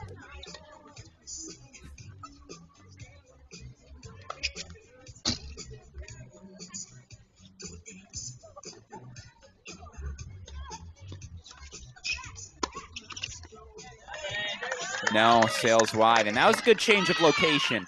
Again, one of those where if you're Garcia Ruiz, hands got to be up. Just a little late on the reaction time there. Obviously, again, easier said in the booth than done out on court. Still breakpoint chances for Komar and Kajuru to make it 3 straight breaks. Make it 3 straight breaks as Garcia Ruiz offers the gift right back. 2 volleys sprayed by the Oklahoma junior. That'll happen. Again, the key here, how does she shake them off as you see Komar Kajuru now 3-2 lead as the woman they call Nas, Anastasia Komar, All-American redshirt junior. High formation the call. She'll serve here 3-2.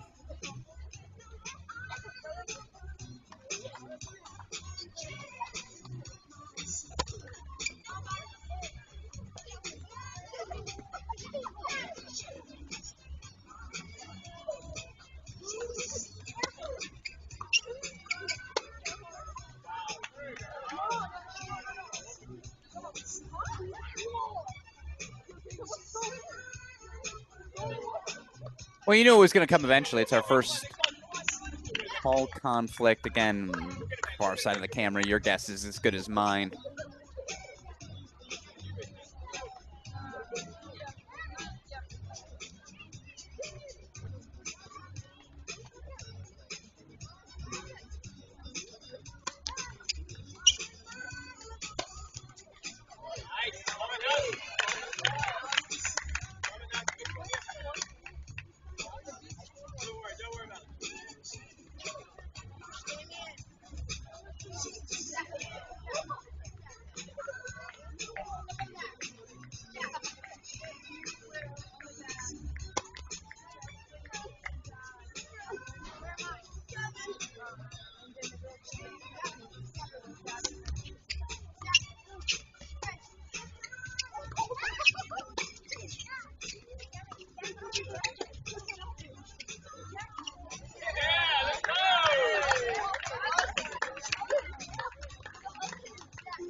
Now they found a little rhythm.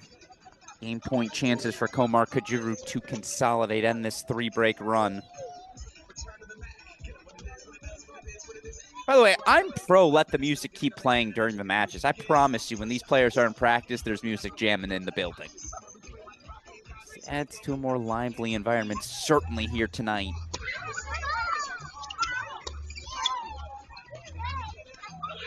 Nope, yeah. Kajuru wanted to make an honest play on the ball. Thankfully, it drifted out of her reach and just wide if you're Team Zink, because now the break consolidated, and you see the team captain there, Tyler Zink. Every game counts. If we can take this break, I'm projecting a little bit the words I imagine he's thinking in that hand motion. If they can take this break, now it's a 1-game deficit. You're tied with 2 sets to play.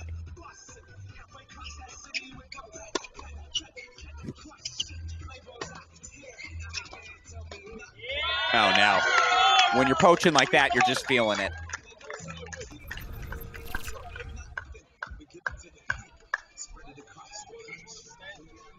Yep. Great split step.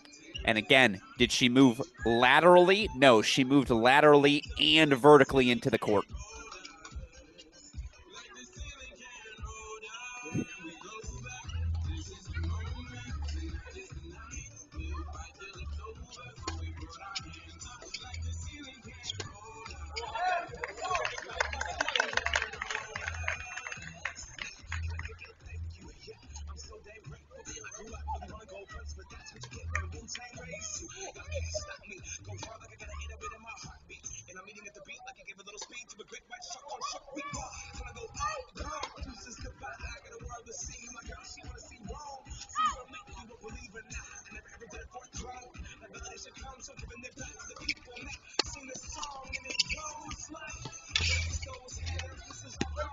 All right, that one works. And a coach who used to always say, hey, when you're poaching, volleys should go direction your body's going. It's just really hard to have the body momentum going one way, have the poach go the opposite direction of your momentum. As you saw, Mandlik tried to do that there. That's where that floating of the volley comes, but it's the move itself, proactive. I love to see it.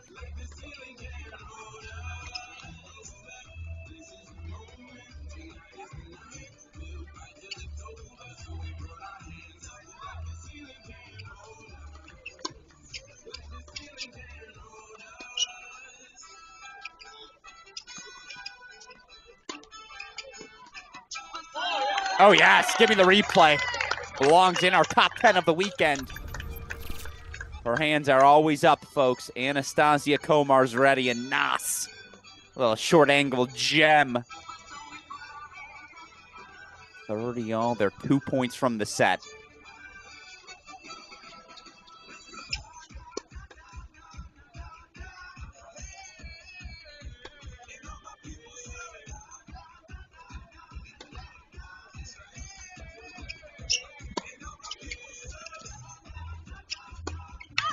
How do you not take that as an overhead?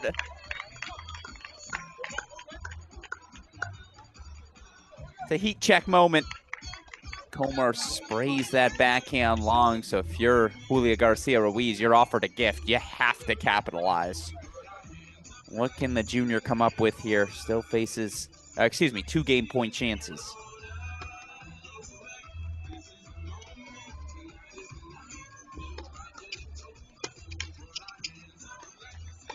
Oh, it's a great move. A great move, and Komar's trying to take over this match, just a little loose on a couple of backhand volleys.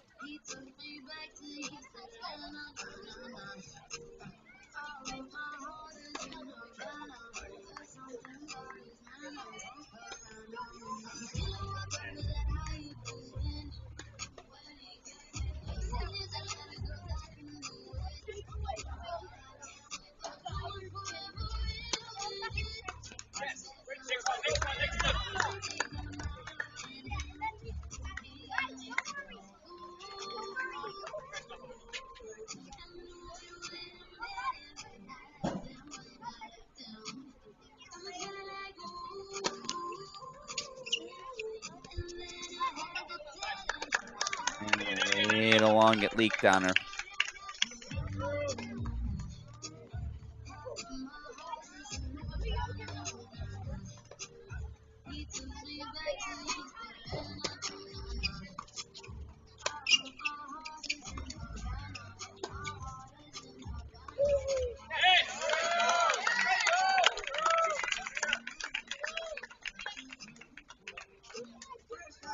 match points, 4 of them on the racket of Komar and Kajuru.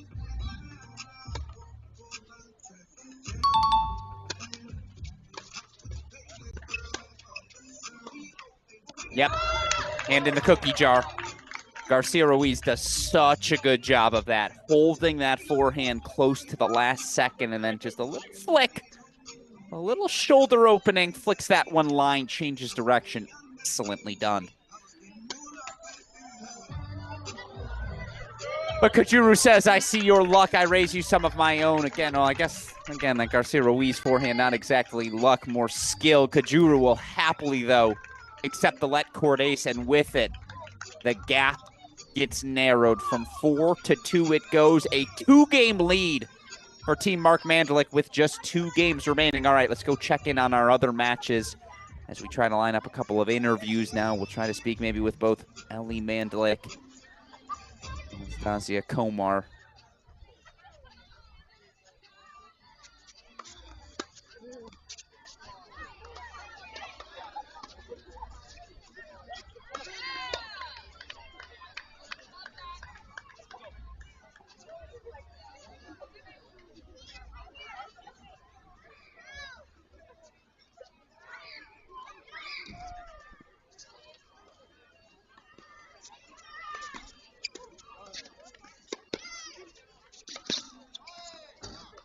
Again, our order of operations, as you've seen, we go from women's singles, men's doubles, women's singles, women's doubles, men's singles, then mixed will be our final set on every court. And I'll tell you what, when it comes down to sudden death mixed doubles, I don't know if there's anything better. Already saw a sudden death tiebreak earlier today in one of our back draw matches. We saw a sudden death tiebreak yesterday in one of our first round matches. We're due for at least one more. And I'll tell you what, if we get a second straight deciding tiebreak in a final for the second straight year, again, between the 2 same teams as last season, I might faint.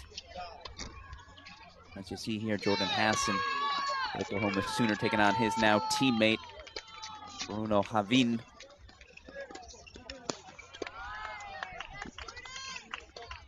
Bruno with the big weapons.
Serve and volley, having some fun are these 2 teammates.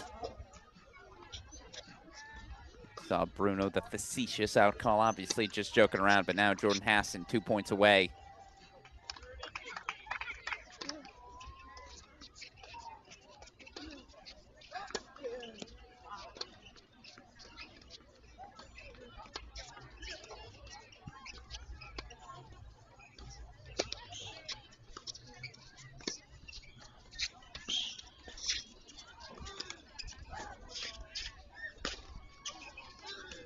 By the way, overall game scores electric on all courts. Obviously 13-11 in our championship match, 13-all in our 5-6 match between Team Zarullo, Team Berlanga, 16-14 Team Epps, but very much within the margin of error between Teams Epps and Moore.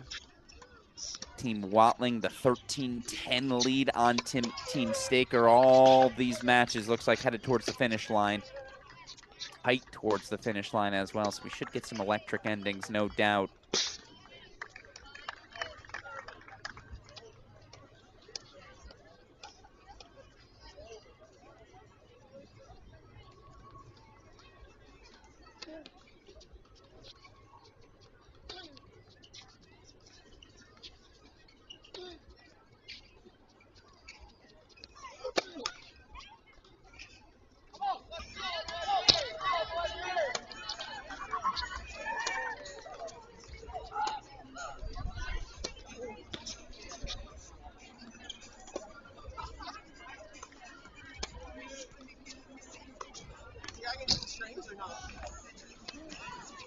And indeed it is going to be Tyler Zink versus Alex Martinez. Once again, those two faced off multiple times last year, whether it was at this event, whether it was in dual matches between their two teams.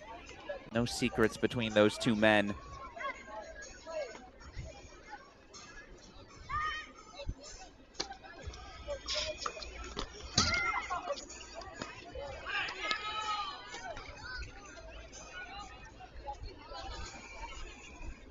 Diego Pernas, 3-love double break lead as you see a frustrated Jake Van Emberg.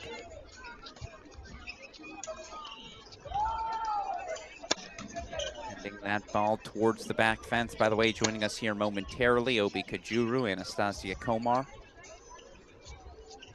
Talk to the members of Team Zink as they try to mount a comeback in our championship match. You see they're taking serves now on court 3.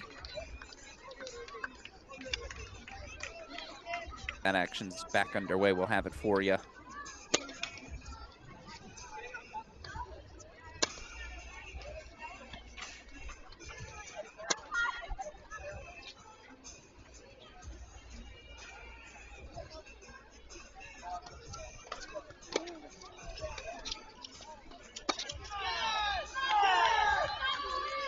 And as promised, joining us now on our broadcast, fresh off of their doubles victory for Team Zink, it's Anastasia Komar, Obi Kajuru. First of all, congratulations to you both. Nas, I want to start with you. Got hot there down the home stretch. The backhand volley swinging freely. Talk to me about what you and Obi were able to do successfully to take that set. I think we were just doing our thing that we always do, and that our favorite coach Jaime always teaches us. And we just trying to do like whatever he said, and just I don't know, just be more aggressive at the net and try to kind of serve big and just do our patterns.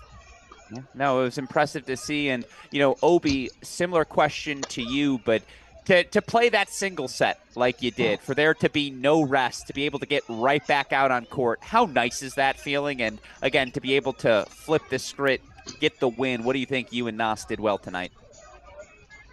I don't know, but like I was kind of nervous, but I just think we tried to enjoy, and then that's what it. Yeah, we no, just it was, focus. yeah, very impressive to see in Nas again. Obviously, it's a different sort of format here tonight. I'm curious, what's it like when it's Tyler on the sideline offering you those words of wisdom? Does it just go like one in one ear, out the other, or you know, what's it like to get to have those teammates helping coach you on? I mean, it really helps because Tyler is a very great player, and I don't know, he has some advice sometimes that like helps, and having him on the court is like add more confidence to your game, I guess, because he's again a really good player. So yeah. Yeah, great. no, absolutely. And again, he's getting ready to get underway as well. I know you two want to go watch him, so I'll let you go. Anastasia Komar, Obi Kajuru, congratulations on the victory, and obviously good luck as this match progresses. Thank you. Thank you.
Tough to tell again whether that serve landed in or out.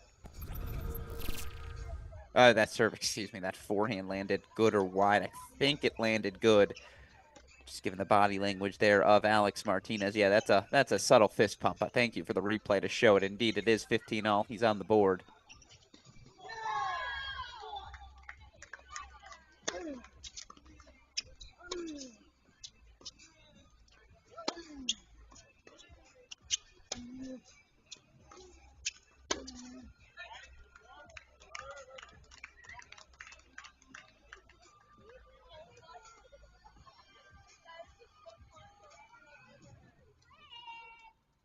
I think if you're either one of these players, again, quick starts. Anything, by the way, within 5-3 Zink, 5-4 to 5-4 Martinez. Anything in that range of scores, those three scores, it'll mean this match comes down to mixed.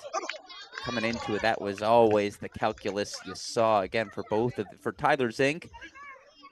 Obviously, you come out here trying to win the set, but a breaker's a win. Same thing for Alex Martinez, honestly. 5-3 feels like a win for Martinez. You go into mixed tie, even if he drops this one in a breaker.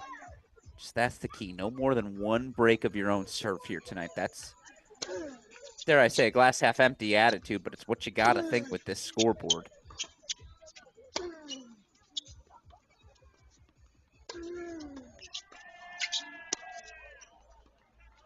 And it is going to be break points. I apologize. I don't know if it's just no volume for me or no volume for everyone. We'll try to get that fixed here in a moment.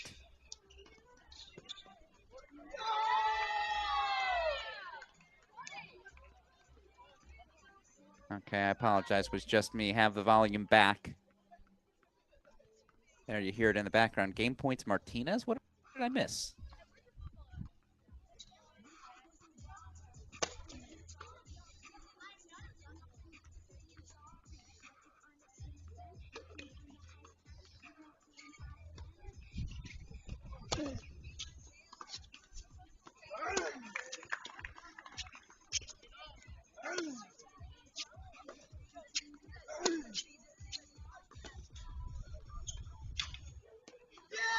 That'll work.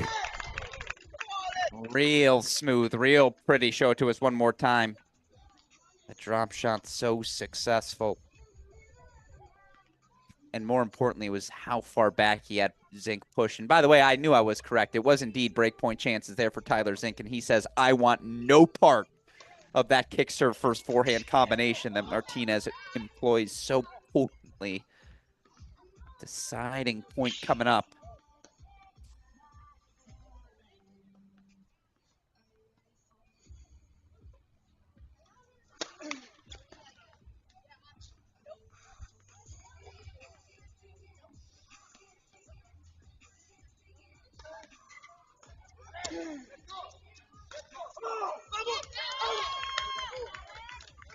Well, you know, that Vamo belongs to Alex Martinez. He does put the opening hold on the board for 1-love. Love the intensity. Again, invitational event in name only. This one matters, as, by the way, these two faced off last season. Alex Martinez, 6-love, 3-6, 6-3 win over Zink. What was the regular season finale for each of these two squads?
Right now, it is Martinez who's on the front foot, who's attacking. You wonder if that does pay dividends down the road. In the meantime, though, a little loose, so Zink, the game point chances to get on the scoreboard.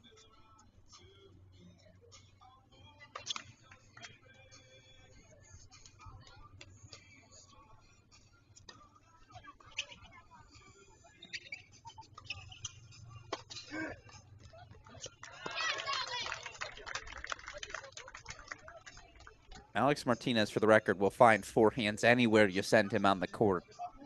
So aggressive with that footwork.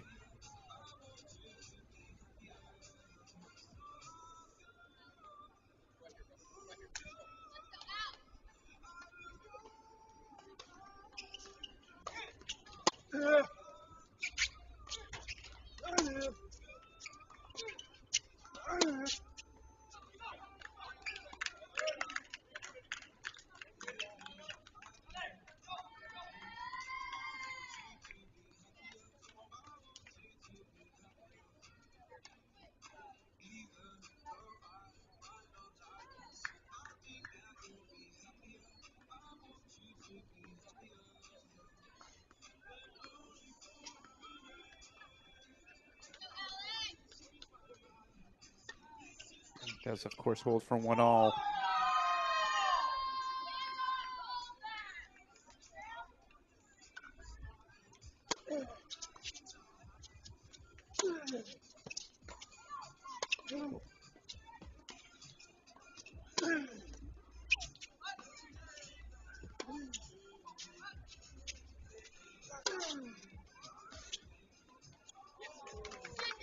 And that forehand is just so strong.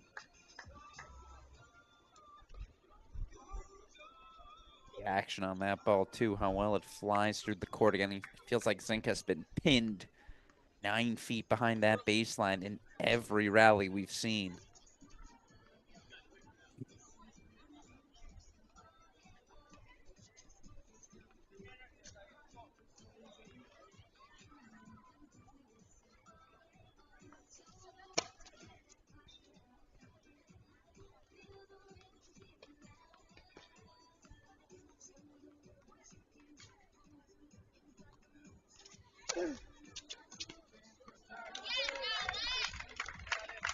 That heavy kick on the ad side, that's where he's going to make his money over his pro career. Again, Martinez in his first few months on the job, already making an ATP Challenger final.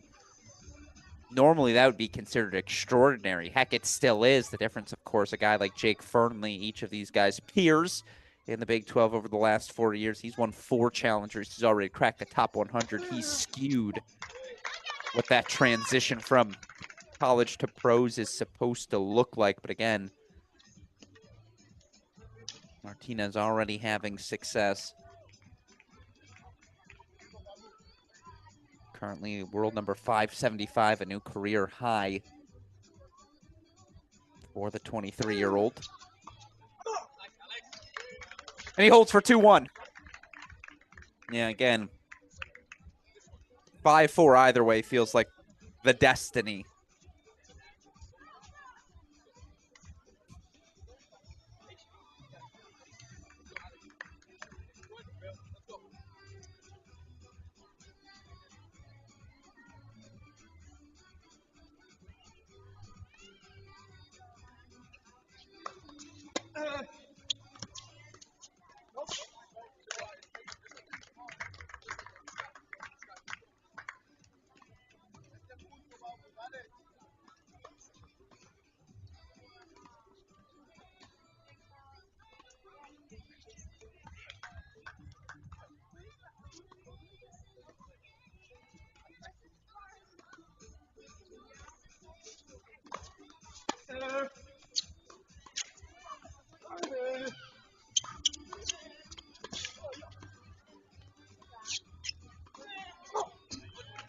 So when Zink turns defense to offense like that, he is at his best. Of course, Tyler Zink recently embarking on his own pro career, picked up his first career ITF Pro Circuit singles title, the current world number 488 in doubles, 604 in singles. New career high for him on the singles side. The doubles side reached his career high of 308 this time last year.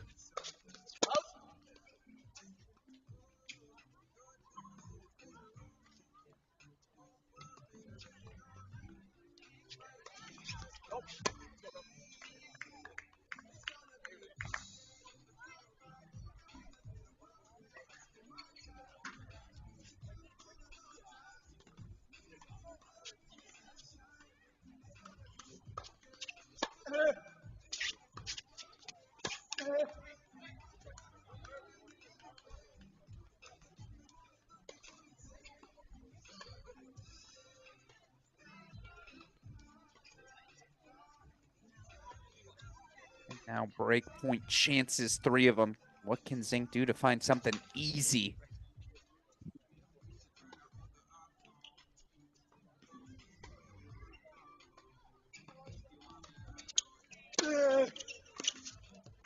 Well, that was interesting and, dare I say, the right play. Had the court space open up for himself, given the Martinez court positioning on the return, but just a little loose with the forehand volley. And so Alex Martinez breaks for 3-1.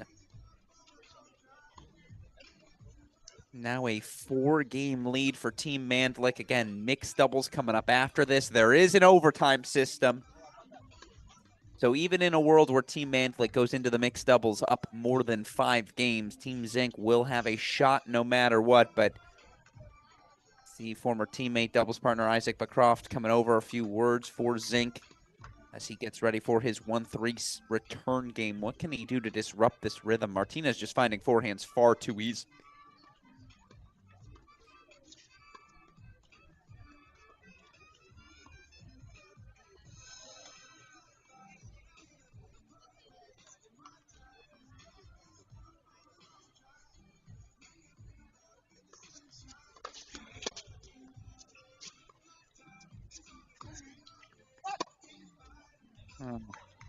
Heaviness of that forehand.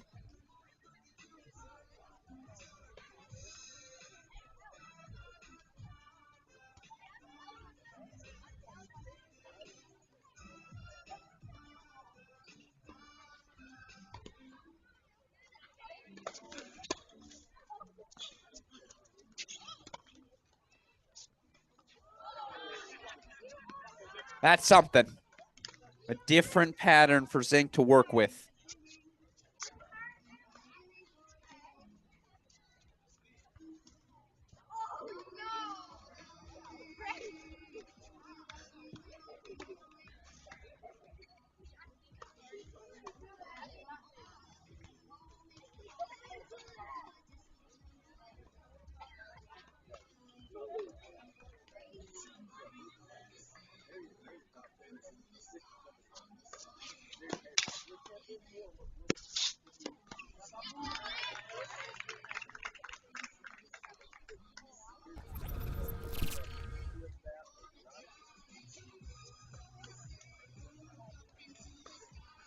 Again, you call staples. That was easy. Bread and butter stuff for Martinez. He tries to, again, put some padding on this lead, consolidate his break.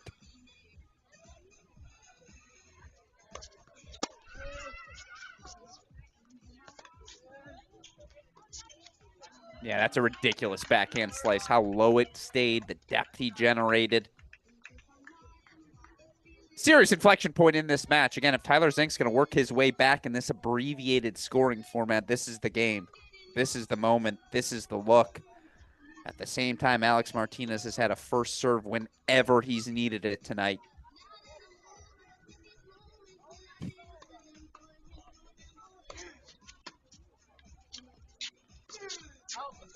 Yeah, he missed it wide. So it is break point chances back for Zink. Boy, the momentum turns tonight have been fun, haven't they? No lead safe in this abbreviated no-ad format. That's why I love it so much.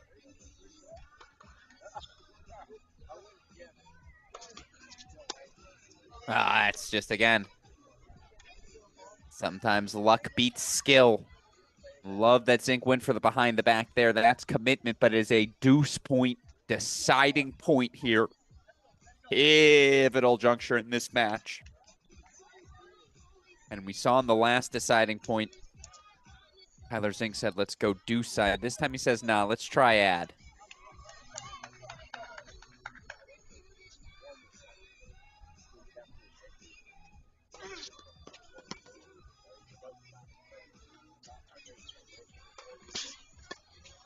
No way. Well, first of all, to extend the rally, another shot speaks to the footwork, the speed of Tyler Zink, but Martinez knows who he is. And that certainty, you can't replace that with anything. Finds the serve, finds the spot, finds the attack. Consolidates his lead for 4-1.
Again, I think our DJ's locked into the scoreboard. Is this the fight song for Tyler Zink, his moment?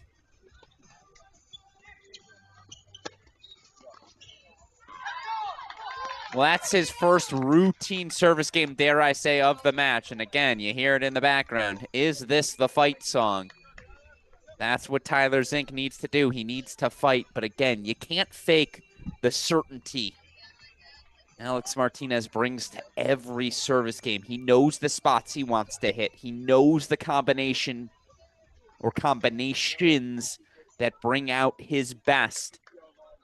It's on his racket. He'll serve for the set, and dare I say, an insurmountable, not insurmountable, but a very comfortable 5-game lead headed into mix, a pivotal service game.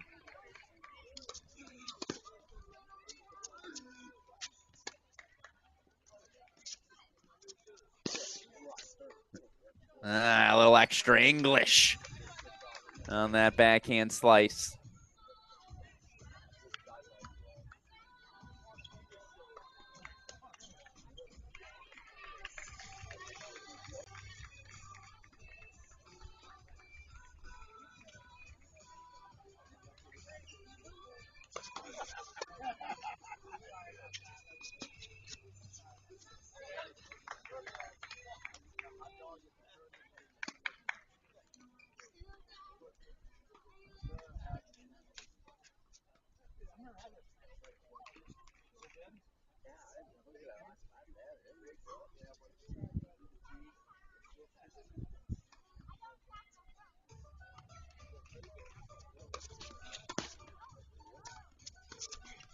He knows his spots. Alex Martinez just knows exactly who he is. It's so impressive. Corners painted. He's got 4 match points. You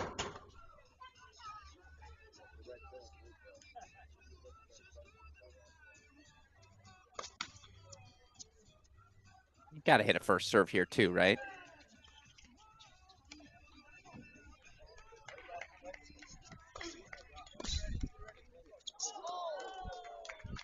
Alex Martinez, a single break, but a 5-2 decisive that victory over Tyler Zinke. I did feel like all the let cords went his way, and he'll take each and every one of them. You need those sorts of breaks here in this abbreviated format. Again, just sound, solid stuff from the former Oklahoma senior and All-American. And again, Alex Martinez now.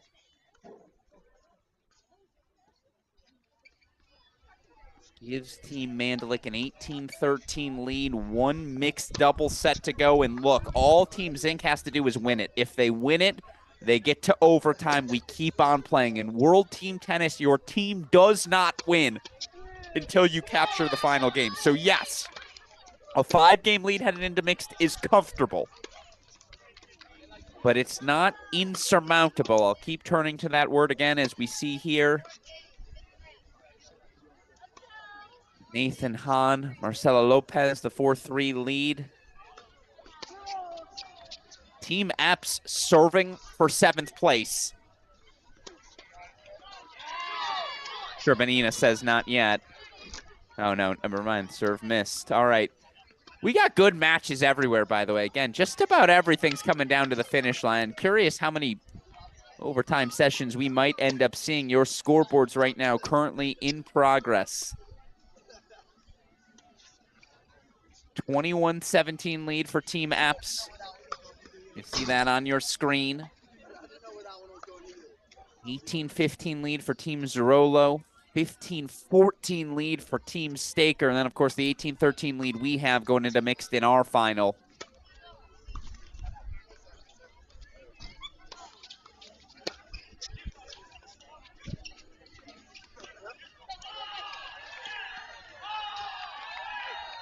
As you see, mixed doubles already underway on all of these courts. I'm sure as soon as this action ends, everyone will migrate over to our center court. Or, by the way, we'll have a trophy presentation later tonight.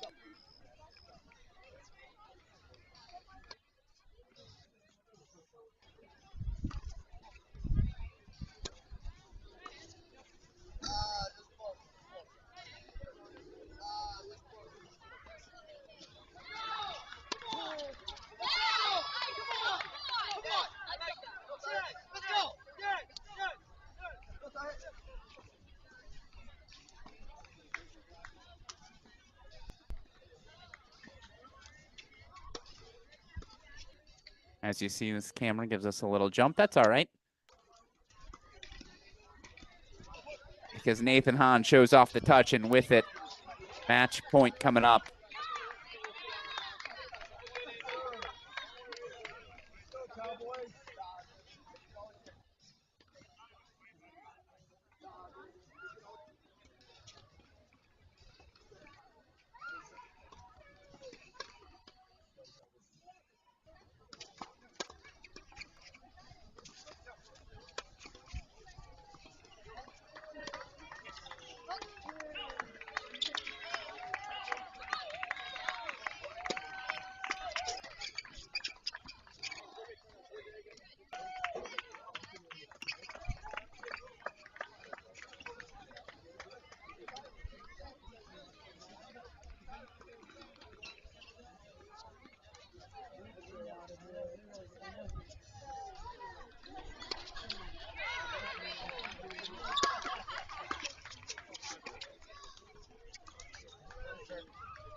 And there you see, they are on the scoreboard, and your 7th place finishers, Team Gracie Epps. It's Epps, Lopez, Nathan Hahn, and Jordan Hassan. Of course, teams in 7th and 8th agreed to split the pot of money offered to our 7th and 8th place finishers, so congratulations to them and Team Seth Moore of Seth Moore, Bruno Havin, Chloe Noel, Alina Sherpanina. Match officially in the books on court 1, so we'll take you to a split screen as, again, we get ready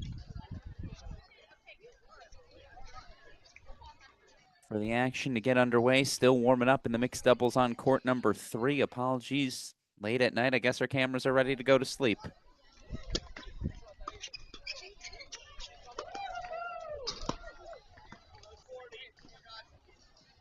This certainly appears to be the lefty Ava Catanza, right, serving here on the near side. 1-2 again. Just about all squared in our matchup. And interesting to note, interesting, they go Julia Garcia Ruiz And certainly Alex Martinez in the mixed doubles on court number 3 for Team Mandlik. I have to imagine it's Tyler Zink staying out there for mixed doubles. Who's he playing with? That looks like the backhand backswing of Nas, Anastasia Komar, who certainly picked up her level quite a bit down the home stretch of women's doubles. You know what we're going to do? We're going to step away for 2 seconds. We're going to get our cameras set. A quick refresh on our end. Don't you go anywhere, folks. When we come back, we'll have the start of mixed doubles in our championship match. 18-13, Mandlik leads Team Zink. You're watching the Oklahoma Tennis Foundation Invitational exclusively on our Cracked Racquets YouTube channel.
Yeah, my name's Mark Johnson, and I coached at the University of Oklahoma for 20 years.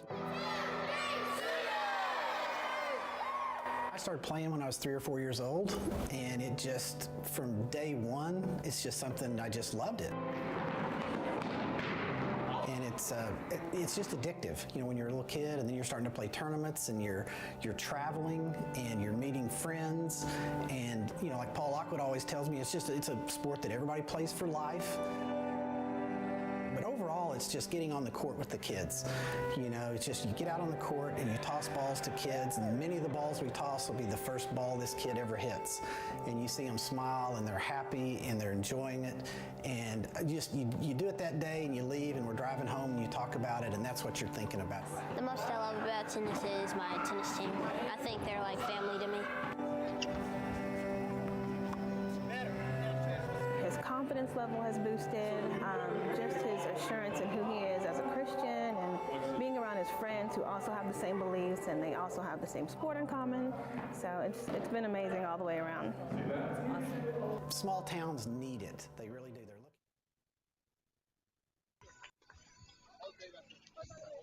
And welcome back in, everyone, as we are ready to rock and roll. Mixed doubles now officially underway. You see the pairings. It is indeed Garcia, Ruiz, and Martinez taking on Komar and Zink. Alex Gruskin here, a 6-game lead.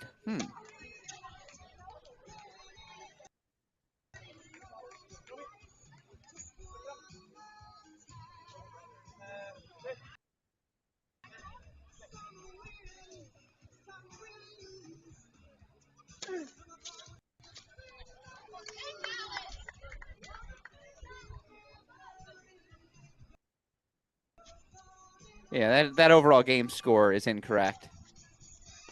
And there we go. We got it right. 18-13 now overall. Apologies for the camera.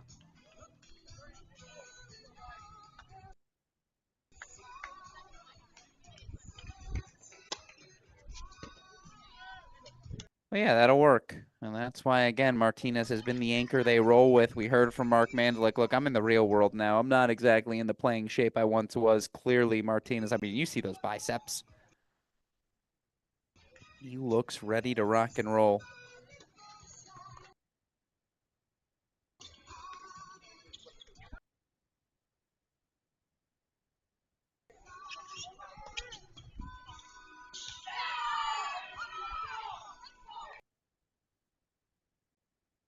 All right, so right now, again, Alex Martinez looking to hold things out. What we're going to do is we're going to refresh these cameras one more time. Again, it's first game.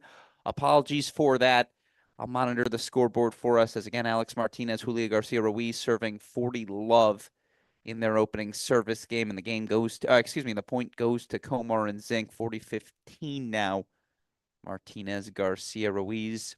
Quick conversation between the two, and they step back up to the line again, 40-15. Another big first serve from Alex Martinez, and it is an opening one love hold. So now that scoreboard was correct. 19-13 overall, a 6-game lead. But again, as we wait for our scoreboard here to be, for our camera to be refreshed, just a reminder, let's say Zink, Komar do win this set. We'll call it a 5-3 scoreboard. They win this set 5-3, they're up 2. They're down 3. What does that mean? It means we would head to overtime. It means Team Martinez, Julia Garcia Ruiz, they would have 3 games to win 1. All they'd have to do, again, win one of those games from there. Match is over. That said, if Zink, Komar were able to bridge that deficit, win 3 consecutive games plus a 5-3 set, then all of a sudden we'd be headed to overtime. Then all of a sudden we'd have a second straight super breaker to decide things.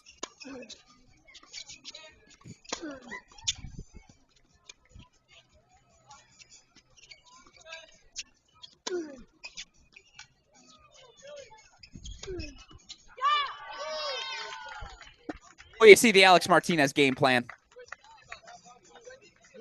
Komar ready for it, but Martinez says, yeah, I want no part of these baseline exchanges. I'm going right through Nas Komar, and we'll see what happens.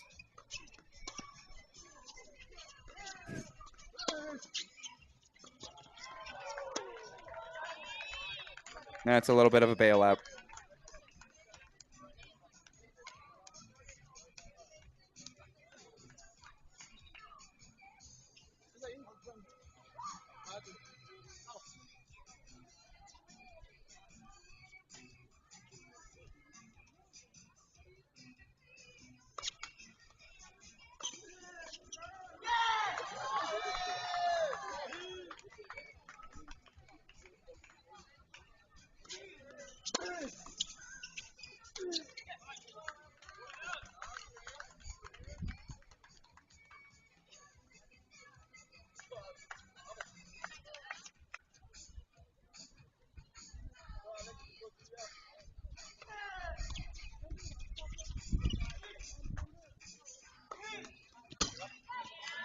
I mean, that's just going to work no matter who you're facing. It's an ace T.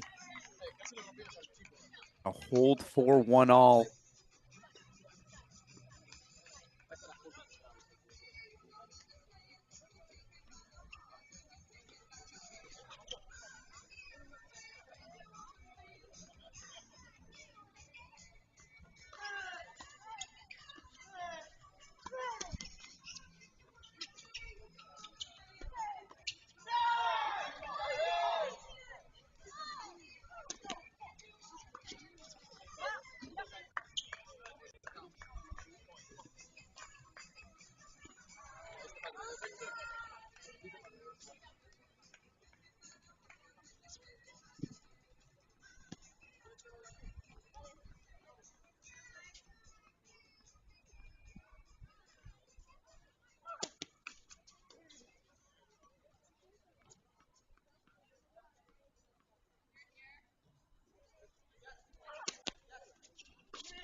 All right, a little bit of a look. Zink takes a big swing here. The question is, if you're Alex Martinez, how aggressive can you get here? I would get super aggressive. Throw in the I formation, just as many looks to make Komar uncomfortable. She's gonna beat your line anyways. Show us the replay, Daniel West stuff. I mean, how much space was there over that elevated portion of the net? Highest part of the net. Tightest margin shot, and Komar finds it. Now it's an opening.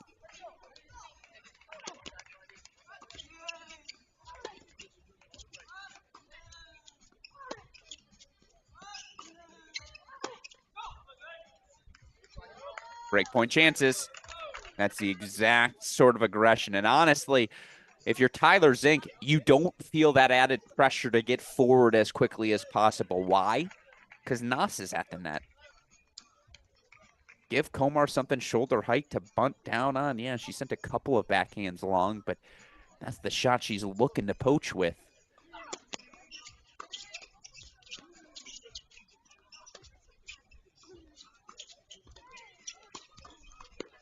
That's just perfection.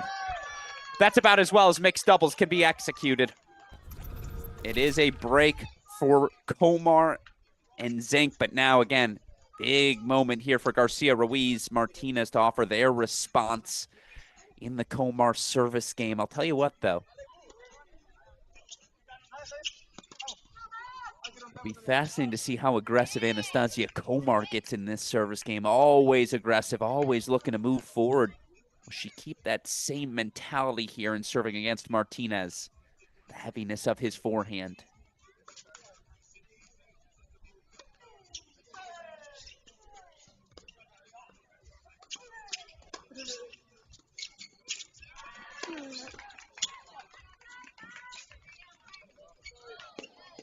A little left cord luck for Martinez, and Tyler Zink knew that forehand was coming Mach 12 at his face. By the way, that's the right choice for Martinez to make. Never personal, just business. Hands were ready, but again, the left cord luck for Martinez. Love 15, exactly the start you're looking for if you're Team Mandalik.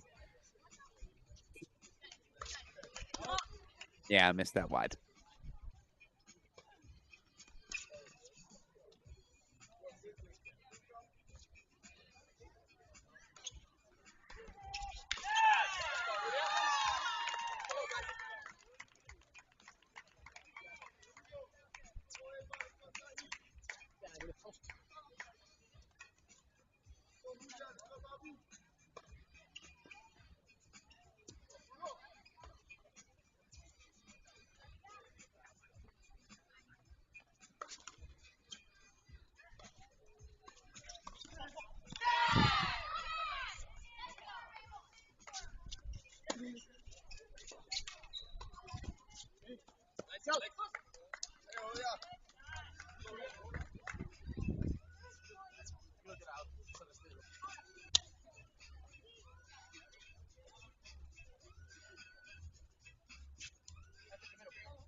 Come on!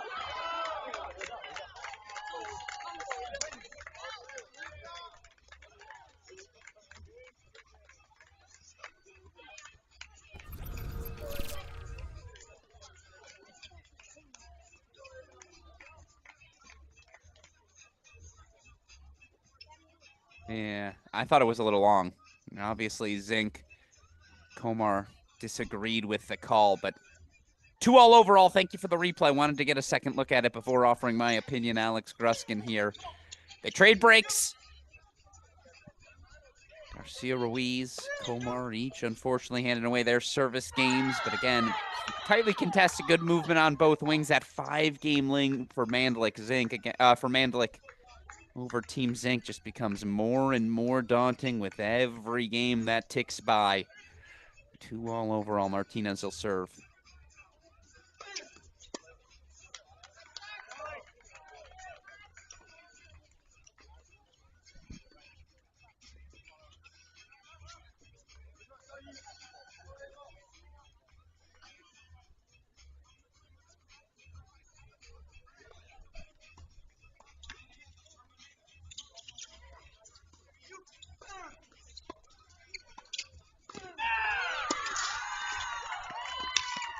Oh, I mean, first of all, what a stick save, but what a snapped-off volley from Julia Garcia Ruiz.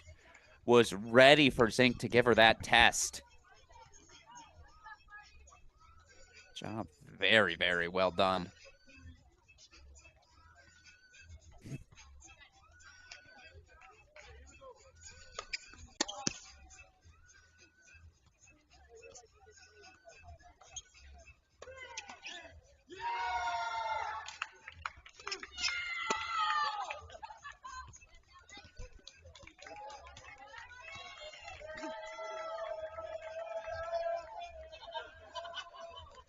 There you see the celebration. Team Staker does secure third place.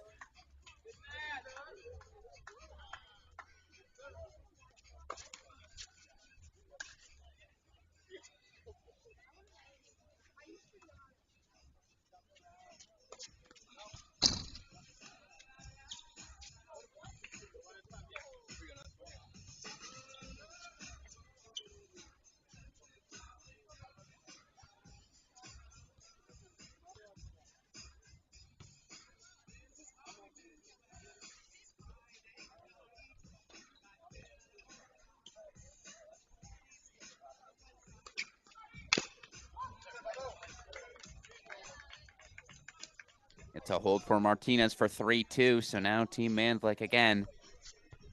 They can see it.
Exactly, the service game in response you're looking for Team Zink Komar. And again, we saw the movement in the back half of changeover number 1. Perhaps that movement persists here in changeover number 2. 4 game point chances for Zink.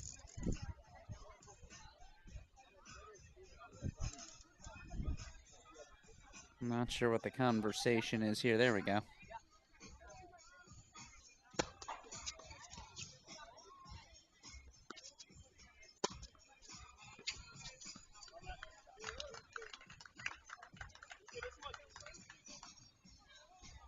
Well, to quote the great Montel Jordan, who you hear in the background, hold that love. I guess this is how we do it. You're on Championship Saturday night. Alex Gruskin here. That deficit narrowed back to 5 games, but dare I say, you got to have these two. 3-game overtime gap. I mean, you have to break Martinez, but it's a break, hold, break versus break, hold, break, hold, break. Good math, Alex. Yeah, that's perfection. And that's what I wanted to see from Martinez in the initial Garcia Ruiz service game. Just throw in a move, throw in a mix. Keep making those opponents uncomfortable.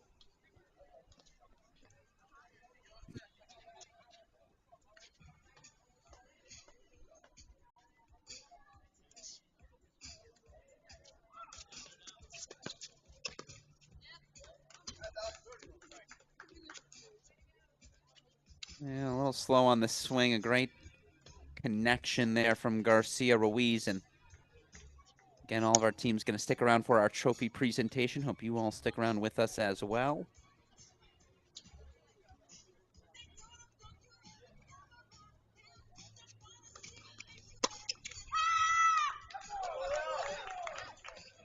Game point chances for Garcia Ruiz.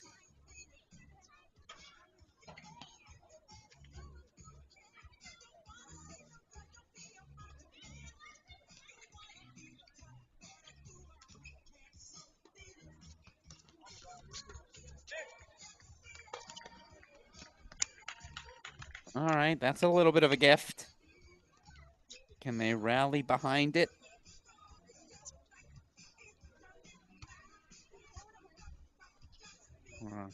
Again, Martinez Garcia Ruiz ready to close things out.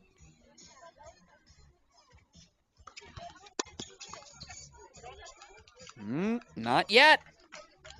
Not quite yet.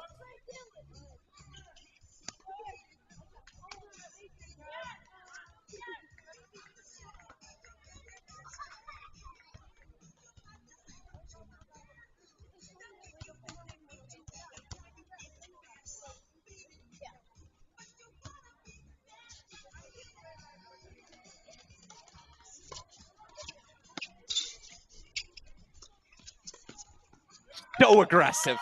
Give us a replay immediately. And after a tentative half volley there from Komar, what does she do? Stayed aggressive, moved forward. I mean, that's maybe the thing I enjoy watching most. And 40 love becomes a deuce point. Komar will return. I form love the call.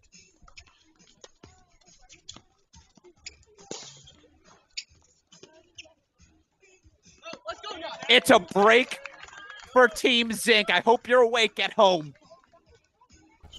Things get interesting, and Tyler Zink read that play perfectly. There is nothing Alex Martinez can do with Komar keeping that ball as low as she did, but try to execute the drop volley. Zink is there. They break Garcia Ruiz again. Komar will serve for the set and overtime.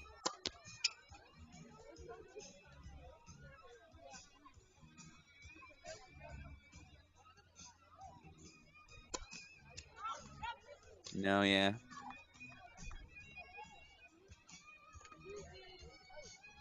Yes, by the way, that Tyler Zink volley, certainly some English on it. It was coming back over the net.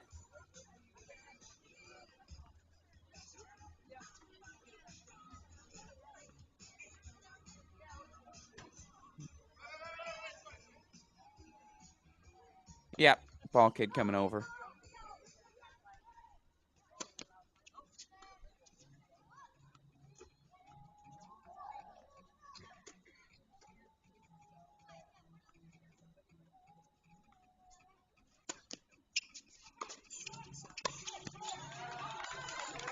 Great return from Garcia Ruiz. The depth on that one, exceptional.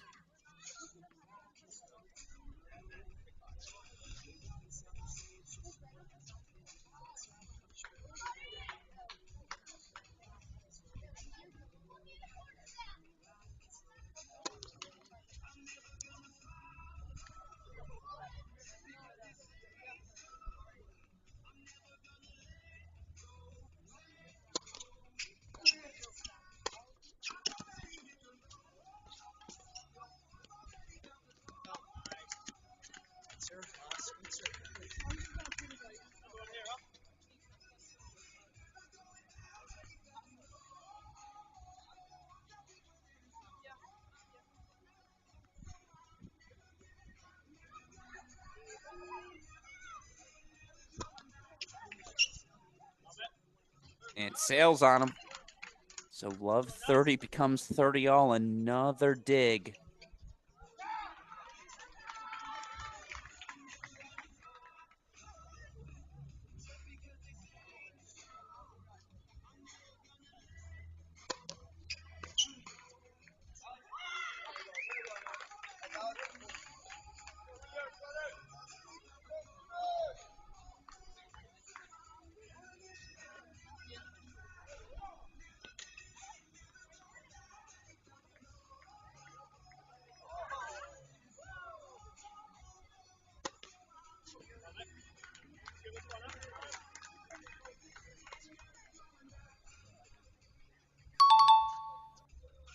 Deciding point, set point coming up. And again, serve will go to Garcia Ruiz. This would force overtime.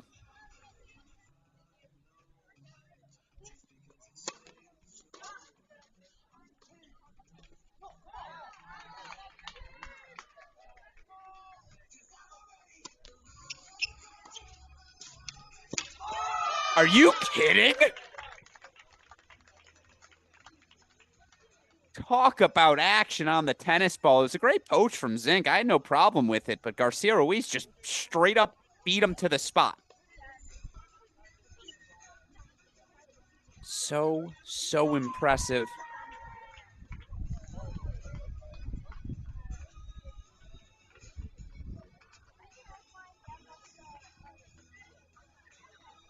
To a breaker we go. First to 5, win by 1.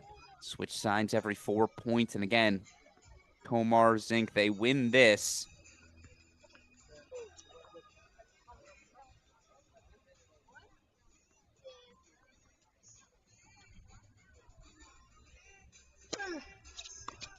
Still a chance to force overtime.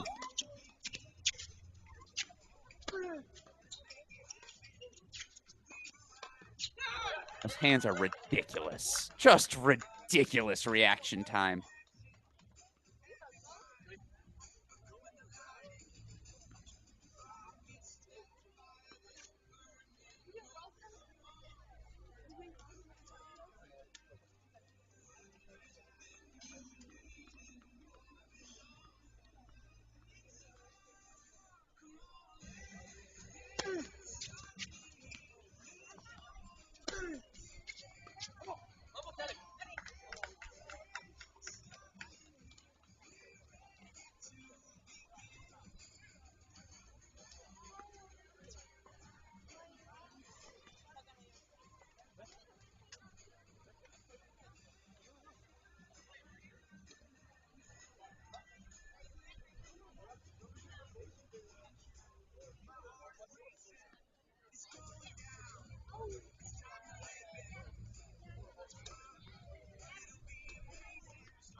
And it's a good eye.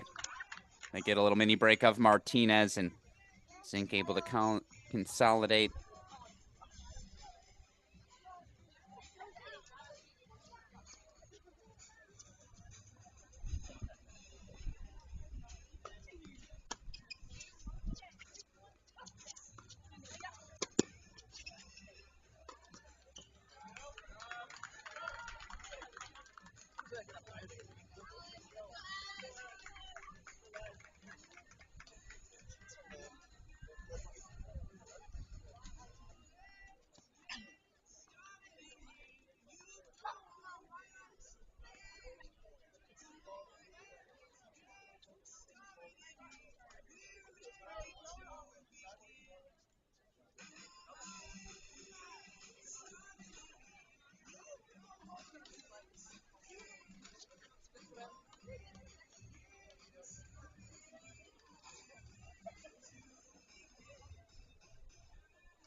Set points to send us to overtime. We'll show it to you one more time.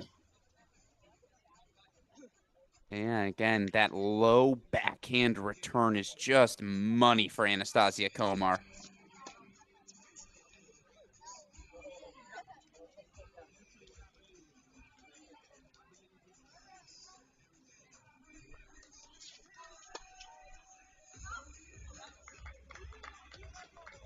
First one fought off, but they'll have 3 match points here now on the serve. Anastasia Komar only need 1 to send us to overtime.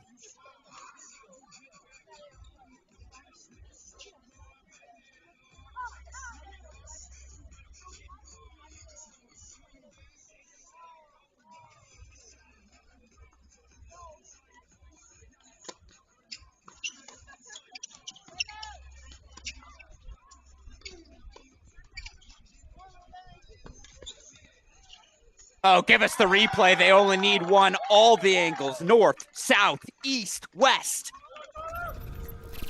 Touch them all as they take the breaker. And so you're asking yourself, okay, All 5 sets are done, and Team Mandelik's up 22-18. They win, right? Wrong. Evidently, you haven't been listening to me, so it is a 4-game, 1 full changeover rotation overtime needed by Zinc, Team Zinc, to extend things. So how does overtime work? I'm glad you asked. Team Mandelik is up 4. All they need to do, win one of the next 4 games. If they win any of the next 4 games, pack the bags, start the planes, give the trophy. Team Mandelik's walking away with the 2nd straight title. If they lose 4 consecutive games, or should I say Team Zinc-Combe are able to find some magic and win 4 straight, then to quote the great Lee Corso, not so fast, my friend. We would head to a sudden death tiebreak for all the marbles.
Oh, and Garcia Ruiz is ready.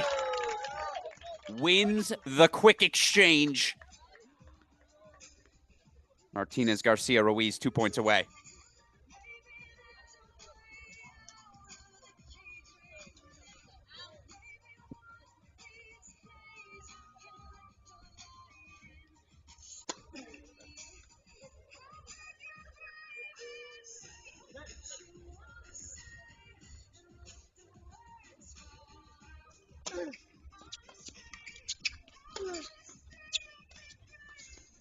I want to see you be great, Julio Garcia Ruiz. An excellent, dare I say, great service game here for Alex Martinez. They got 4 match points. Come on, crowd. Give me a slow clap. Give me something.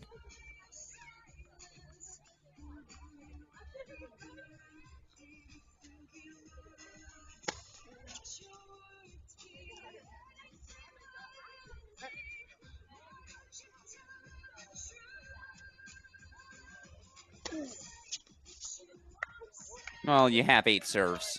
You might as well go big on the first 2. First match point fought off, 3 more to come. And it's for the tournament. Give me the match point graphic one more time.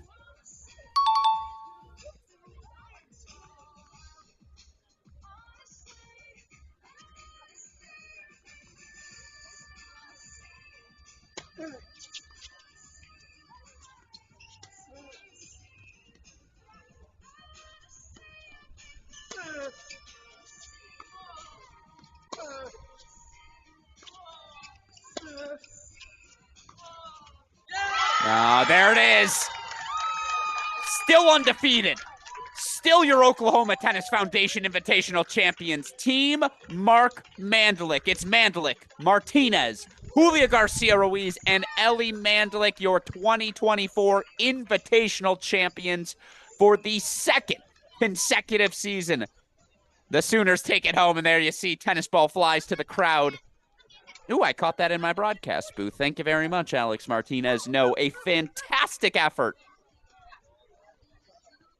from the team in red, white, and black. Once again, it is Team Mandelik taking home the title. And you see immediately going to go smile with some fans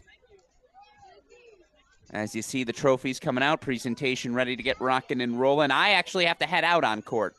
I'm going to do that now, get out there for our trophy presentation. Don't go anywhere, though. Of course, I'll sign off before we leave.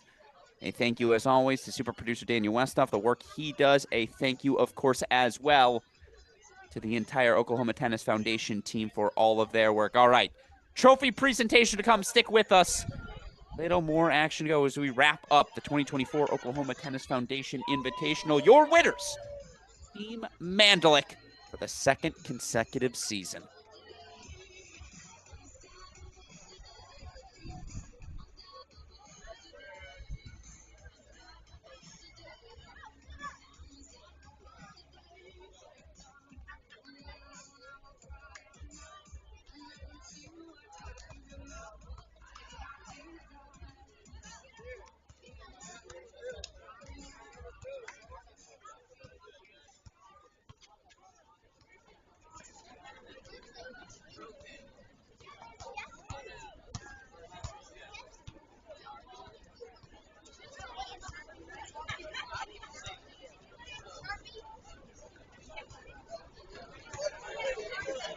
Okay, everybody. First of all, I want to thank everybody for coming out.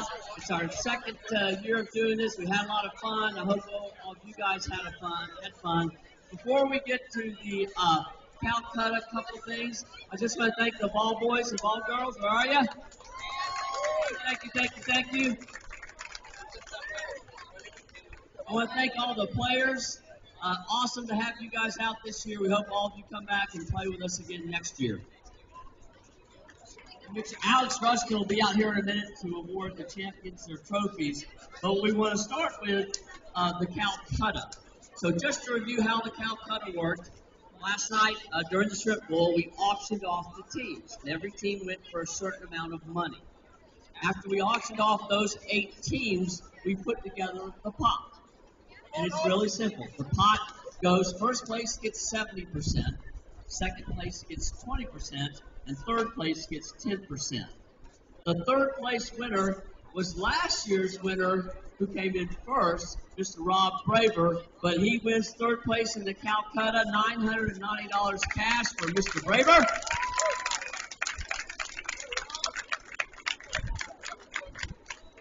Team Staker.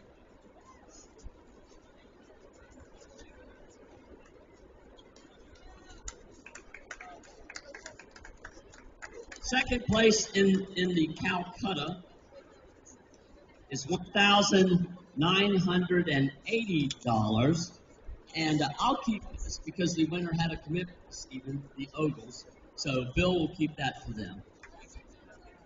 I'll hold it. And our winner, Autumn, where are you? Autumn Lewis. Come up here, girl.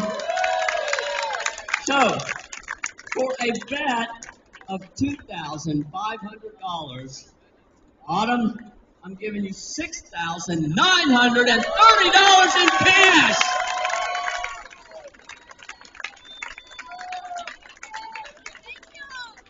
Great job, Autumn. That's a lot of fun. I hope everybody enjoys the Calcutta. It does make the event kind of fun.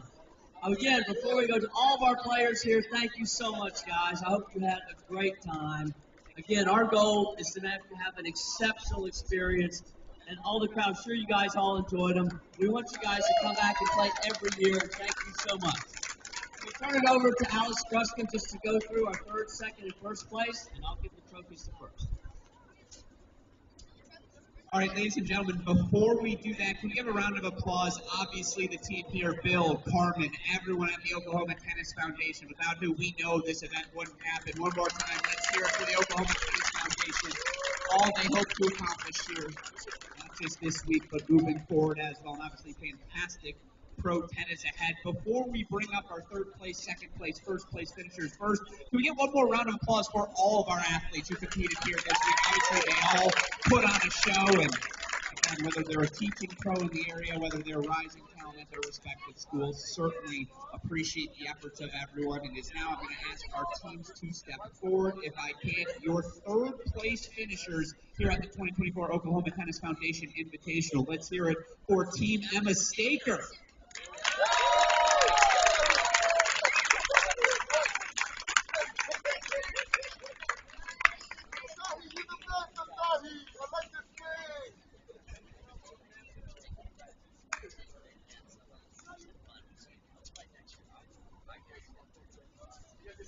And if I can, once again, what a wonderful performance. Finalists for a second consecutive season. Let's hear it for our second place finishers, the Oklahoma State representatives. Let's hear it for Team Tyler Zink.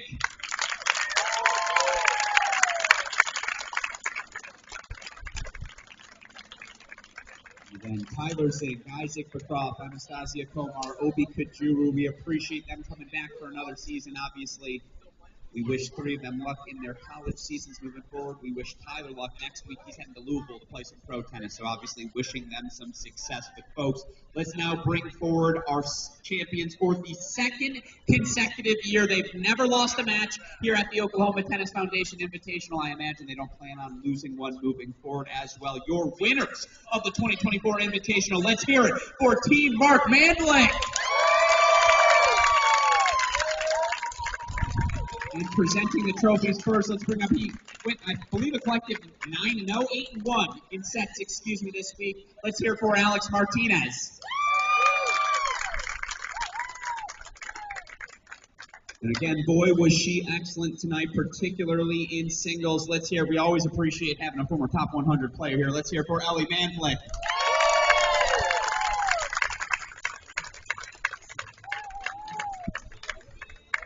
He brought his lazy derriere out of retirement for one more weekend. Now he's bringing home the trophy. Let's hear it for team captain Mark Mandlick.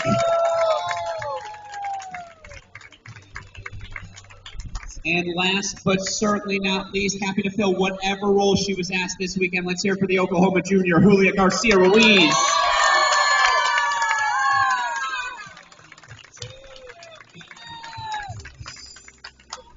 One more time, your 2024 Oklahoma Tennis Foundation Invitational champions. Let's hear it for Team Mark Mandlick. It's Mark and Ellie Mandlick, Alex Martinez, and Julia Garcia Ruiz.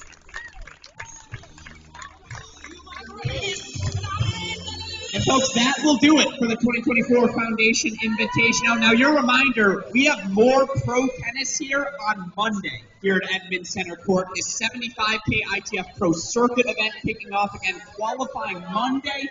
Main draw play begins Tuesday. We'll have championship weekend next weekend as well. So if you enjoyed this weekend's high-level tennis, make sure you come out throughout the course of the week. Make sure you support pro tennis here in this community. And again, a thank you to all of you who attended the 2024 event.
Well, tennis fans, that will do it for the 2024 Oklahoma Tennis Foundation Invitational. Excuse me, I've probably reached my word limit here for the weekend, as again, another fantastic weekend at the beautiful, and I cannot emphasize this enough, beautiful Edmond Center Court facility comes to a close. Of course, the best part for our Cracked Rackets team, we're going to be right back here next weekend as we cover a pro circuit ITF event. It will be a 75K event here at the Edmond Center Court facility. Certainly looking forward to having action for you next weekend as we cover semifinals, finals of both singles and doubles, or excuse me, of singles. We may just have the doubles final on Saturday. Anyways, again, fantastic weekend of action ahead as the month is dominated by the state of Oklahoma in the pro tennis world. Again, we've got this event. We've got the 75K next week, a couple of Norman ITF Pro Circuit events on the horizon that we look forward to covering as well. So much fantastic tennis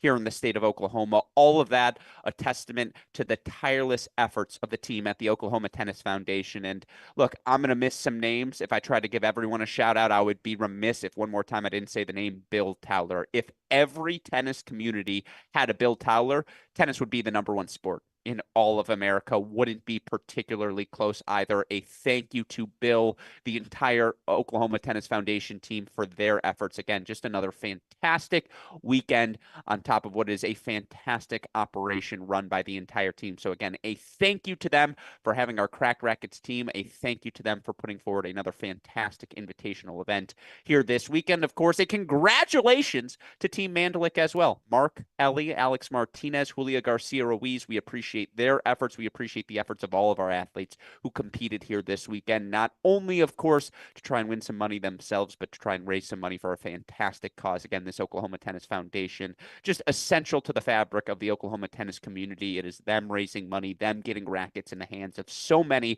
who wouldn't otherwise have that opportunity. So again, that is what this invitational is all about, celebrating all things Oklahoma tennis, celebrating, bringing a community together through our beloved sports. Certainly felt like we did that again here this weekend. With that said, I would also be remiss if I didn't give a shout out to our super producer, Daniel Westoff, best in the business back at home in Indianapolis, making sure everything runs on time. We appreciate his efforts here throughout the course of the weekend. With that said, for everyone who contributes to this event, I've been your host, Alex Gruskin. The 2024 Oklahoma Tennis Foundation Invitational now officially in the books. We hope to see you all back for next year's event. We also hope to see you all next weekend for the ITF Pro Circuit 75K in Edmond. For now, signing off for everyone at the Oklahoma Tennis Foundation. I've been your host, Alex Gruskin. You've been watching the 2024 Oklahoma Tennis Foundation Invitational exclusively here on the Cracked Rackets YouTube channel. We will see you all next weekend for ITF Pro Circuit action. Thanks, everyone.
Yeah, my name is Mark Johnson, and I coached at the University of Oklahoma for 20 years. I started playing when I was 3 or 4 years old, and it just, from day one, it's just something, I just loved it. And it's just addictive. You know, when you're a little kid and then you're starting to play tournaments and you're traveling and you're meeting friends, and you know, like Paul Lockwood always tells me, it's a sport that everybody plays for life. But overall, it's just getting on the court with the kids. You know, it's just you get out on the court and you toss balls to kids, and many of the balls we toss will be the first ball this kid ever hits. And you see them smile and they're happy and they're enjoying